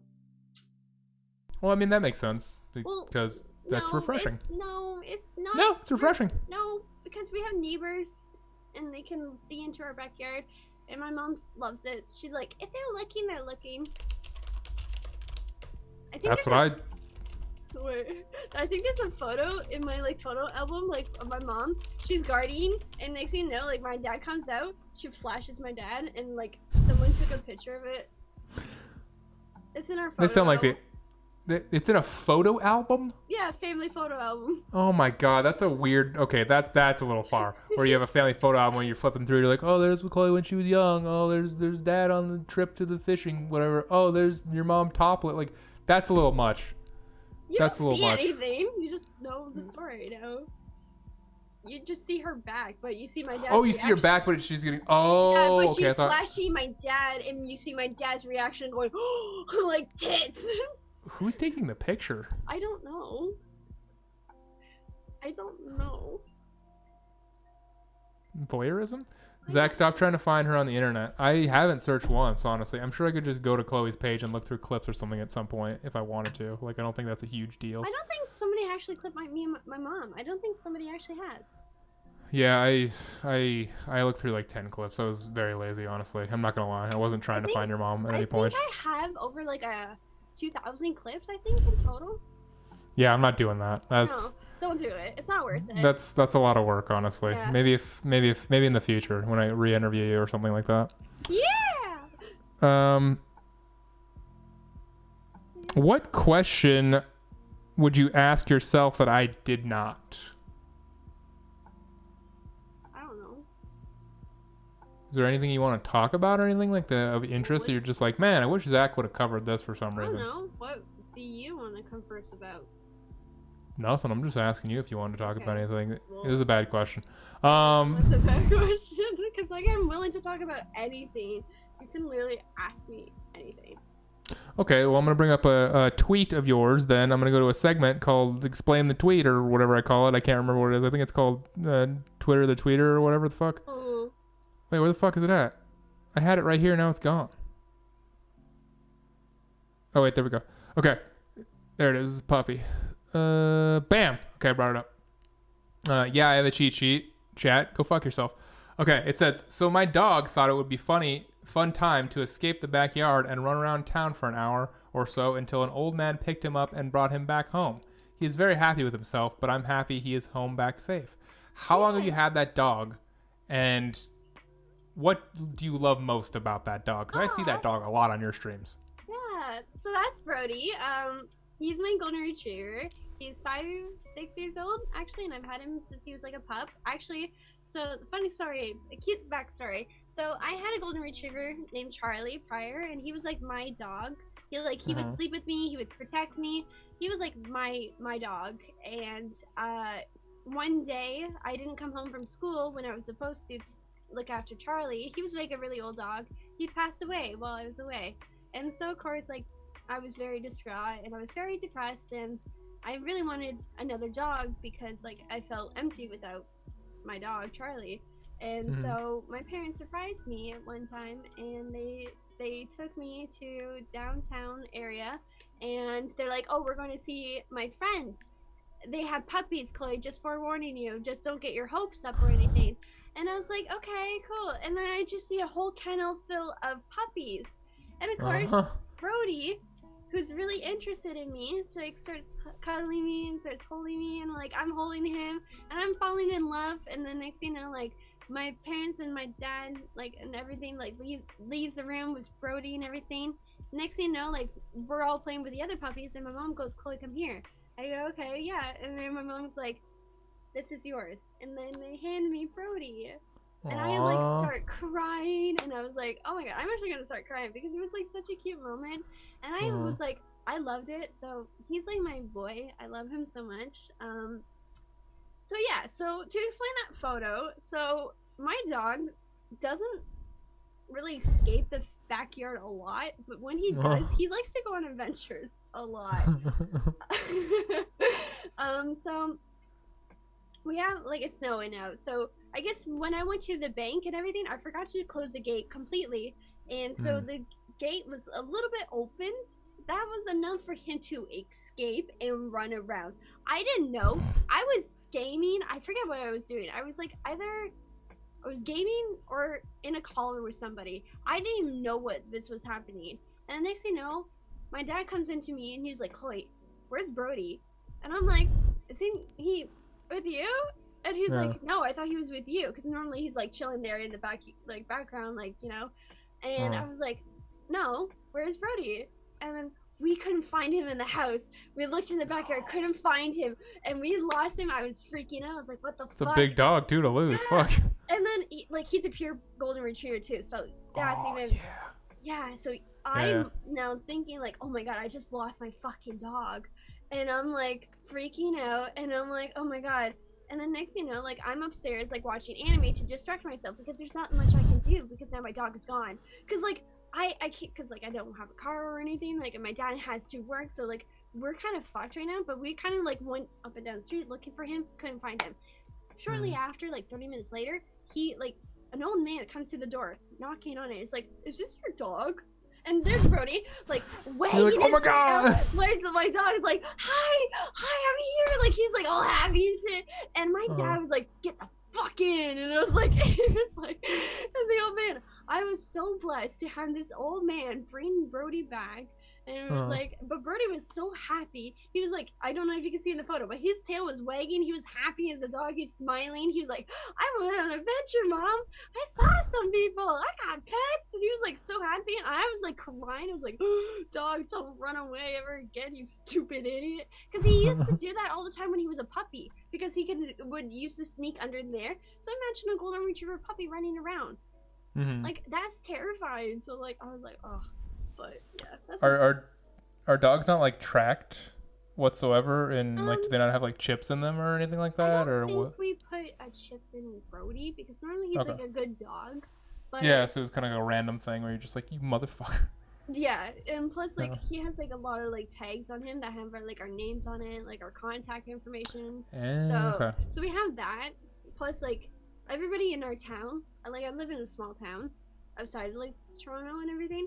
And everybody is so, like, we all know each other. Like, everybody knows everybody. So, they know that it's my dog. So, okay. I would I mean, that... with somebody else, he would have known it's me. I was going to say the old man, Dad. He's like, is this your fucking dog? What are you doing? He was like, is this your dog? Like, yeah, it's a really pretty dog. My sister had a golden retriever when she was younger, so I thought it was a cute thing to kind of show and have the story about. So I was curious about that. He's kind of getting his like old white glasses around his face now, as you can tell. Beforehand, he used to be pure like golden. Now he's just getting his. He's getting old. How old is Brody? 6 years. 6. Really? Yeah. Only 6 years? Yeah. Damn, dude. Brody looks old as fuck. Yeah, but his mom is also like really white. Like his mom is like a show dog. His mom and dad are show dogs. He was supposed to be a show dog actually too, but he's dumb. He can't do it. Did you guys ever try to make Brody a show dog, or was it? I tried to train him, but he couldn't do it. He sucked. Like he just wanted the food, he wanted the attention of being petted. Like he was a full-fledged. He's not putting in the fucking work. He's just hanging out. He doesn't want any of that shit. He just wants food. Oh yeah, and I also have the emoji of the Brody and I. Oh my god, you do. Oh, look at the dog. Look at Bubby. Shmoo doggo. Nice. Oh, I like that. I also have another thing. It's called Interpret That Instagram. God damn it, it didn't work again. Son of a bitch. 1 second. Okay, there we go. Interpret the Instagram. So you have this one where you were in Toronto Pride. Yeah. And it was your first Pride ever. I kind of want to hear the story of like your first Toronto Pride ever. I'm super curious as to like how old you were and then what happened. And it looks like it was 18. Okay, that's 18. I can't read. So, how did that go? What happened? What put you to, go to that? Okay, so I think that so I'm bisexual, and I came out back in 2015, and I was very not welcome into the community because back then bisexuals were not really welcomed because it's like you're either like girls or guys. You're not bi, you're either straight or you're like lesbian, like there was like always that like stigma around bisexual people, and especially with my family, they kind of didn't believe me with like my sexuality, which was also very hard. So back in 2017 I wanted to go to Pride, but I was with like a Texan boy who was very not like not very LGBTQ plus. Like he was very like homophobic. Let's say that. No. He didn't believe in that shit, and because I wanted to go to Pride 2017, he wouldn't let me. He kind of threatened me, and it was kind of like, and I was kind of sad because like I had like my gay friends that were going and they were inviting me, and I was like really excited because I finally felt like I was being accepted into the community, and for having my ex to deny me. So back in 2018, when after a relationship I ended and everything, I got invited to go to Pride with like my pansexual friend, which is Tequila. She's amazing. She's actually a singer and she's awesome. So actually, the funny thing is, I have a vlog on this. So we originally weren't supposed to be in the parade. So I'm chilling on the sideline of Toronto. I'm filming everything. I'm having fun. Next thing you know, Tequila sees somebody that she knows in the Pride. And then next thing you know, like, we're all chilling and they're like talking. They're like, "Hey, do you want to come in? Do you want to come in the Pride? Like in the Pride parade?" And I was like, "Okay, yeah." So we all jumped the fence. All right, we all hump the fence. Got it. 100%. So we all jumped the fence and we all started to party. So we started like dancing with like the Asian community. We had like the Black community in there. Like we had everybody, like we all were partying. We were walking down Church Street on Toronto and we were going down there for like an hour, like in Pride. And like, so we got that photo, me and my friend Tequila, and we were posing, and yeah, it was fun. Nice. Yeah, it looks really cool. I've been to a couple in San Francisco, and I've been to there's a few that happen in West Hollywood in the area. They're insane. Oh yeah. Like Prides are absolutely insane, man. Like everyone's hanging out everywhere and just it's a big like welcoming. Lots of dicks usually too. And I remember there was like drag queens like everywhere, and I loved it. And they were like dancing, partying, and I finally I broke down crying at the end of it because I finally felt accepted into a community that I was rejected firstly. Yeah, that's badass. That's really cool that you got to go to that. Have you been to the one was there one in 2019 that you went to, or 2019 I was actually working that time.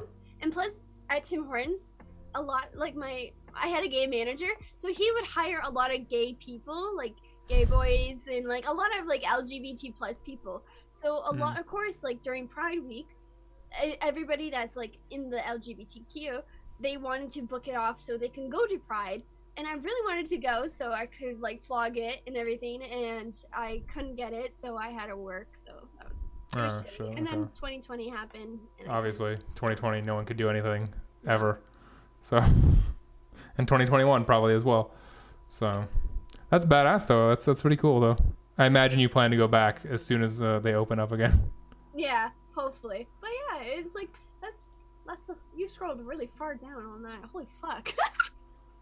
I mean, I have an auto scroller on my mouse, so it was really easy. I just like clicked, and then I went to the bathroom, and then I literally just came back and I was like, bottom of page, easy. Yeah. So it's awesome. I have 2 more questions for you, and then I have a couple chat questions. I'll ask the chat questions first. Scarfo asks, some people call you Chloe, some Shmoo. In what context do you prefer each one? Okay. With my friends, I don't mind them calling me Chloe, Clover, or anything. Like, I find that very reassuring because, like, it's more of, like, you acknowledge me for me. So when people call me Shmoo, I feel like they're acknowledging me for my brand. So if that makes sense. So when people call me Shmoo, I feel like they're just acknowledging me for, like, my creation or something like that. Which I don't mind. But, like, if it's my friend that I've known for, like, a year and they still call me Shmoo, I start to get agitated. I'm like, bro, like, I'm Chloe now. Don't call me Shmoo. Like, but I know some people are like, I just like saying Shmoo, so I don't mind it, but it's just, like, I don't mind it if people call me Shmoo or Chloe. I know some people get, like, some content creators get offended when people call them by their real name. Like, they get offended. They're like, you don't know me. But I'm like, at the end of the day, it's like, you put your name out there. Your name's out there. Like, if you, I don't know. I'm just more welcoming, I guess. I don't know. Yeah. I think I go back and forth between people's names. Like, if I know someone's real name and I know someone's internet name. It'll just be it'll be situational. Like I'll probably just be in the moment. I'll just be like Chloe, or I'll just be like Shmoo. It just really depends. Yeah. Like I go back and forth. I don't necessarily gravitate toward one or the other. Yeah. But there is that thing where I will start calling them by their real name the longer I get to know them. I've done that with like Cutie Cinderella. I'll call her Blair. I don't really call her Cutie anymore just because I just been called her Blair longer because it just makes more sense to me. Yeah. So eventually I hook onto people's names. But there's some people who don't want their names known at all. And if there's some people I don't want to know their name because I don't want to accidentally call them their name. Because they don't want that out there. I'm just like, don't even tell me your name then, dude. Because I'm going to accidentally call you that one day. Yeah. So. I've had somebody tell me their name and they didn't want me to say it, like, publicly. But I remember I was streaming. But because in private calls, I'm so used to calling their real name. So I forgot to flip the switch and I said their name and they got so mad at me. I was like, I'm so sorry. I didn't mean to. I don't think anybody noticed. I've done that before on an old site I used to stream on. She didn't want her name to be revealed and I accidentally called her Charlene and she was just like, everyone kind of paused and then she was just like, and I was like, oh god, I called her that, and it was just a really awkward moment. And it was just like nobody knew and I was like, oh man. So what is Zach Digital's real name? Zach Digital, baby, that's my name. Damn, I was really hoping it was Jeffrey Dahmer. The fact that you assumed that, sketchy. I watched a Jeffrey Dahmer movie last night for some reason. Really shitty movie. Don't watch it. It's on Amazon. It's really bad. It's really bad. It's not even remotely good. It's just boring the entire time. The first 30 minutes is just like, dude, what is he gonna do? He just keeps playing with stupid dead animals. I was hoping for more killing. Me too. I was expecting that. This is bullshit. What a shit movie about Jeffrey Dahmer where he doesn't kill anybody. Fucking bullshit. Well, then again, he was like a Disney star too, so they probably didn't want to fully, They wanna, ruin his image just yet. Yeah, it'll be ruined eventually. Every Disney star is that way. Graph the Genius says, mom reveal? Kappa? Okay, that's not a question. Grumperus asks, why is there a Shmoo horror moments video on YouTube? What? Have you not seen this stream? I think I skipped over that. It kind of explains it. Oh. Yeah, it was Shm0oo horse moment. Oh, 500,000 views, baby. Is that yours or just someone randomly uploaded? Someone randomly uploaded. They took content from other content. What? You should take that revenue from them. Should I? You should. Yes. Yes. It's money. True, but I don't care for the money, to be honest. Yeah, but like it just like it kind of affected my brand because now people just think of me as a whore.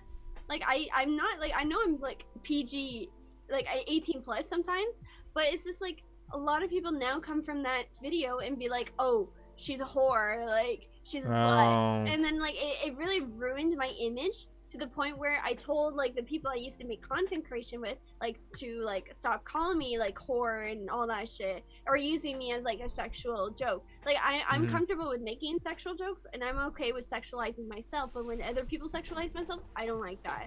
And it's like free range for everyone to do it. Yeah, and like then they got upset because they're like, oh, you're being sensitive. It's like, no, I want to kind of rebrand myself so people don't think of me as like, you know, a whore.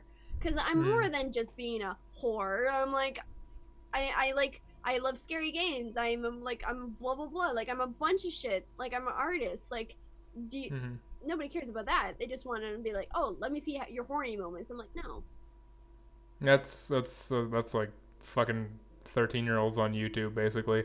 But if that's still up and it's not taken down, and it affects your brand, you should get the revenue for that. You should start.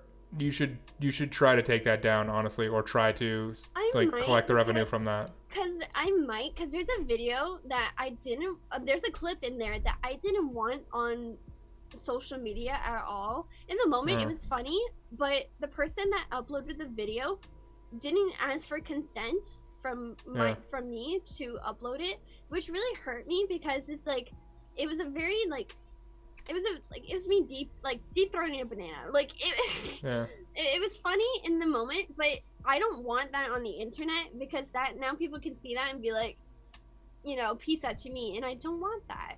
and he never Yeah. asked me for consent, and it really hurt me. And I was like, wow, like Yeah, if you know this person, you can get it taken down. Like, you should 100%. Like, that's your right to 100%. So.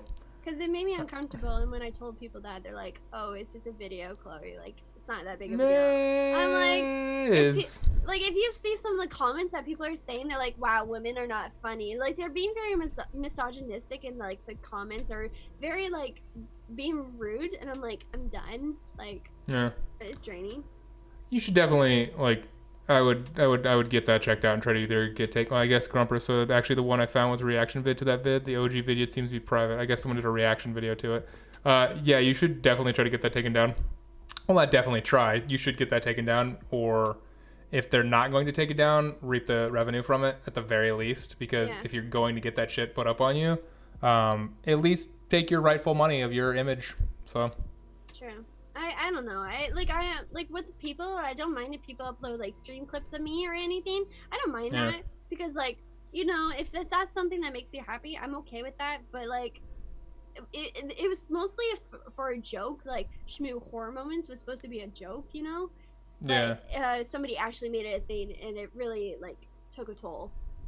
Well, there's also that whole thing of like, it's okay when someone clips me out of context. I don't give a shit about that. It's like, I'll say something out of context, like, oh yeah, I fucking was sucking a dick or whatever. Like, I don't care about that. Yeah. But it's a different thing when it's a compilation of it. Then it feels worse, and it's weird if someone makes an entire video of you doing like 5 or whatever the fuck time limit it is, where they're just talking, they're just using that. It's way different.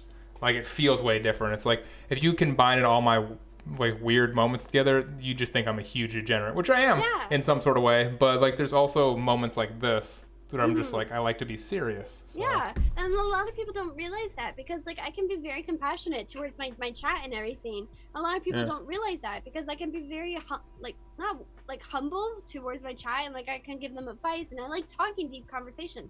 But the fact that they did it, but I feel like the reason why they took it down because I got canceled, so like they took it down. So. Okay. Yeah, a lot of people in the chat are saying it's not. It's either private or they can't find it. So stop being a pussy, Zach. I'm a huge pussy though. Fuck kind of question. I'm a huge pussy. Fuck kind of.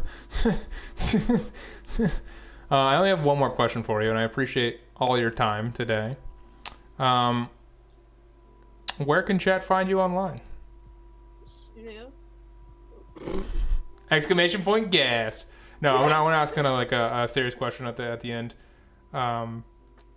Is there a memorable childhood moment that kind of shaped your life that you kind of take with you? Like, there's a couple that I have. So anything you can think of specifically that you're like, wow, that actually made me the person I am today? Trauma is coming up right now, so like let me. Fuck, I didn't want to end on trauma. Fuck. Can you do a fake happy story instead? No, I'm just joking. Go ahead. Okay. No, do the trauma one. I'm not here to sugarcoat things. Fuck that, dude. This channel's not about sugarcoating things. This channel's about the raw truth. Okay, so the one happy moment that I can remember is like, I really love like being a daredevil and everything. Like, I love adrenaline rush shit. So I remember for a lacrosse tournament with my brother and my family, we went to like an area that had like a huge I don't know how to what is it called? A quarry? Is it called a quarry? Oh yeah, like a huge hole in the earth where sometimes water. Yeah, quarry. Water, and there was like a beach and everything. I don't know, so we basically started doing. Maybe. It's not a lake. It wasn't a lake. It's a hole. It had a hole, but then it had a beach, but you had to go walk down into the beach. It was weird. I don't know how to describe it. That is weird. Yeah. Never heard of it. It's in Canada. Continue. So. I don't know. Canada's not real anyway, so It's fucking real as shit. They got a passport that I'm trying to move to. I'm trying to move there. Fuck that. It's real as hell. You can have a beach, Corey? Didn't know that. I guess, yeah. So next thing you know, we are me and the guys, we all are on this cliff and everything, and we're jumping off of it and having fun, and that kind of was a very memorable moment and everything. Also another moment was in Belize. There was a recent cave that was found in 2007, that was underwater and everything, and me and my family were the like recent people that were actually allowed to be in it before it was like fully open to the public and everything. So we actually got to go through it in the cave and everything. So we actually got to hear about the history of like the land and everything, and the history of the caves and stuff like that. It was kind of also terrifying because they told us like there could be panthers in there somewhere. I'm like, God. Oh my God. I was like, That's I'm gonna die. weird. But I was like, fuck. But it was actually it was a very like eye-opening experience, because it talks about like how people would actually come into these kinds of like underwater caves to heal their body, heal their soul, and they've talked about it. And then as we went back out, they told us to manifest something as we were leaving. And so when we came to like the ground and like to the light, the things would come true. And in a way, my shit did come true. Like I wished like to be like who I want to be, and that's me now. And after that, we had to take a shot of tequila because apparently that's the ritual. So that was it. Wait, how old were you? What the fuck? I was 20. Oh, okay, so it wasn't like but super long ago. No, but it was like, it was pretty lit. Okay, that sounds cool. I like that. Is there anything else you want to talk about or anything like that? Like what about you? What's your memorable moment? Probably I went to the California Redwoods with my parents, and they bought this van a couple years prior, and we didn't stop at hotels. We just literally slept in the van, and then we went through this tree, and I have a picture of this somewhere. You can't go through it anymore. You go through this real redwood tree that's cut straight in the center, and then you can drive through it. And our van barely fit through it, and we were worried about getting through it. But luckily we passed through it, and there wasn't any. And then we took a picture. I don't know why. Like, it was, for some reason, like, it's a memorable moment for me, because like it was just like me, my sister, my mom, my dad, and we were kind of just, camping and doing the thing. We haven't done that since then, I would say, since I was like 9 or 8 or some shit like that. But for some reason it was just really memorable. It was just nice. I don't know how that's shaped me or anything like that, but it was just memorable, so, like, I guess. That's why I'm trying to find things that, like, quote unquote shaped me, because like there's not like a lot of things that shape me, because there's like if anything, like there's always going to be things that shape me and change who I am as a person. Yeah, I guess being made fun of for being fat shaped me, because it shaped me into a stronger person in terms of like how to combat people, or like talk back to them, or it's developed my personality where I can't just, I have to like actually try to do things or try to have a personality rather than just, be that guy who just like sits there. So it's definitely shaped me to be a different person, like a better person, I would say. Because that's the kind of like being when I was bullied as like a little girl. Like I was constantly bullied and belittled my whole life. So when I see trolls in chat, they don't fucking matter to me. I'm just like, you're a sad little incel in your mom's basement. Don't talk to me. It's my mom's attic. It's not her basement. Okay, like that's. Okay, my bad. It's an exclusive basement. I built it myself. It has insulation and everything. It's very cozy up here. As much as I hate bullying, I condone certain bullying, because I feel like bullying helps shape a person to be a better person or a thicker skin. It does. I know it's going to be like controversial, and some people will be like, "Oh my god, like you can't say that." And it's like, no, sometimes bullying is okay. There's certain forms of it that's fine. Like if you're in my opinion, if you're shitting on people and it's like banter back and forth and stuff like that, I think it's completely fine. Yeah. And as long as you're not hurting anybody or anything like that, it's totally fine. No like punching or like constantly harassing somebody. No, like I don't fucking like that shit. But if you're like, nitpicking somebody every now and then, I don't mind that. Cause like sometimes like I see on TikTok like somebody that I'm like, I wish I could bully you, like I can't.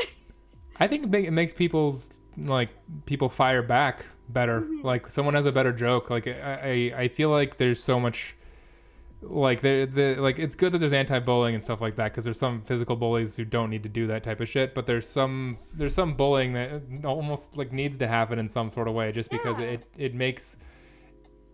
God, it just I don't know how it's gonna be in like 30 or 40 years when people are just like, you can't, like, it's already kind of like that, where people are like, you just can't say that, you can't do this, you can't do that. It's like, what can I do? It's like, it feels like we're going to be to the time period where nobody can look at somebody in a certain way. So, like, you know how people have resting bitch face? Like me, I have a resting bitch face, like, naturally.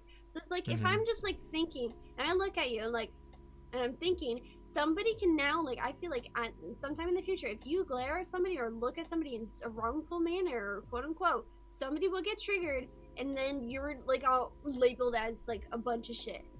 I can tell that's already going to be in that direction. And I feel like we as a society need to either get a thicker skin and come together and not, like, constantly pointing and belittling people, like, all the time. Like, just because someone has a different opinion doesn't mean they're a bigot or whatever, you know? Yeah, I agree.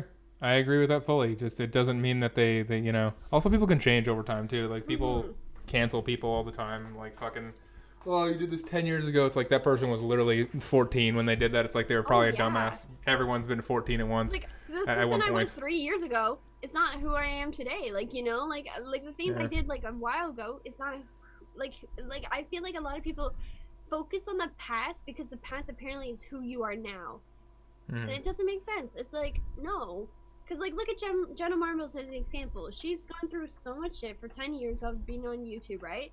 You see her evolve and change to somebody that actually helped save people and, like, was a light to somebody's life. But because she did say things 10 years ago that were probably, in that moment, wasn't as wrong, but it was still wrong, but, like, you know, it's morally acceptable compared to now. Like, she changed. Like, she's grown. She owned up to her mistake, but now people are like, you know, she's still like, oh, you can't take it back or anything like that. Like, it's understandable when people do stupid shit, like, years and years and years ago. It's just like, it's crazy when I hear people who are just like, oh man, I'm a different person, and it was like 3 months ago. I'm like,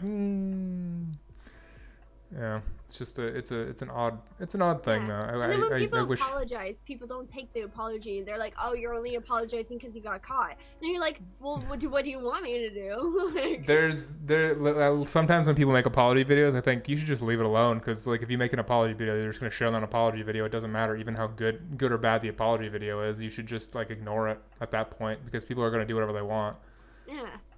So, at the end of the day, people are gonna talk their shit, and it's just like, the news cycle comes quick, man. It'll be gone. It'll be here one day and gone the next. And there's a lot of shit to be talked about nowadays, so it's not gonna last for a staggering long time. And considering with cancel culture, everybody's getting canceled, like, every week. Yeah, like, it's almost trendy to get. If you're not canceled, you're not in. It's bullshit. Yeah, like, who wants to join my cancel club? Fuck yeah, dude. I'm trying to get in that. I don't have to do anything anymore.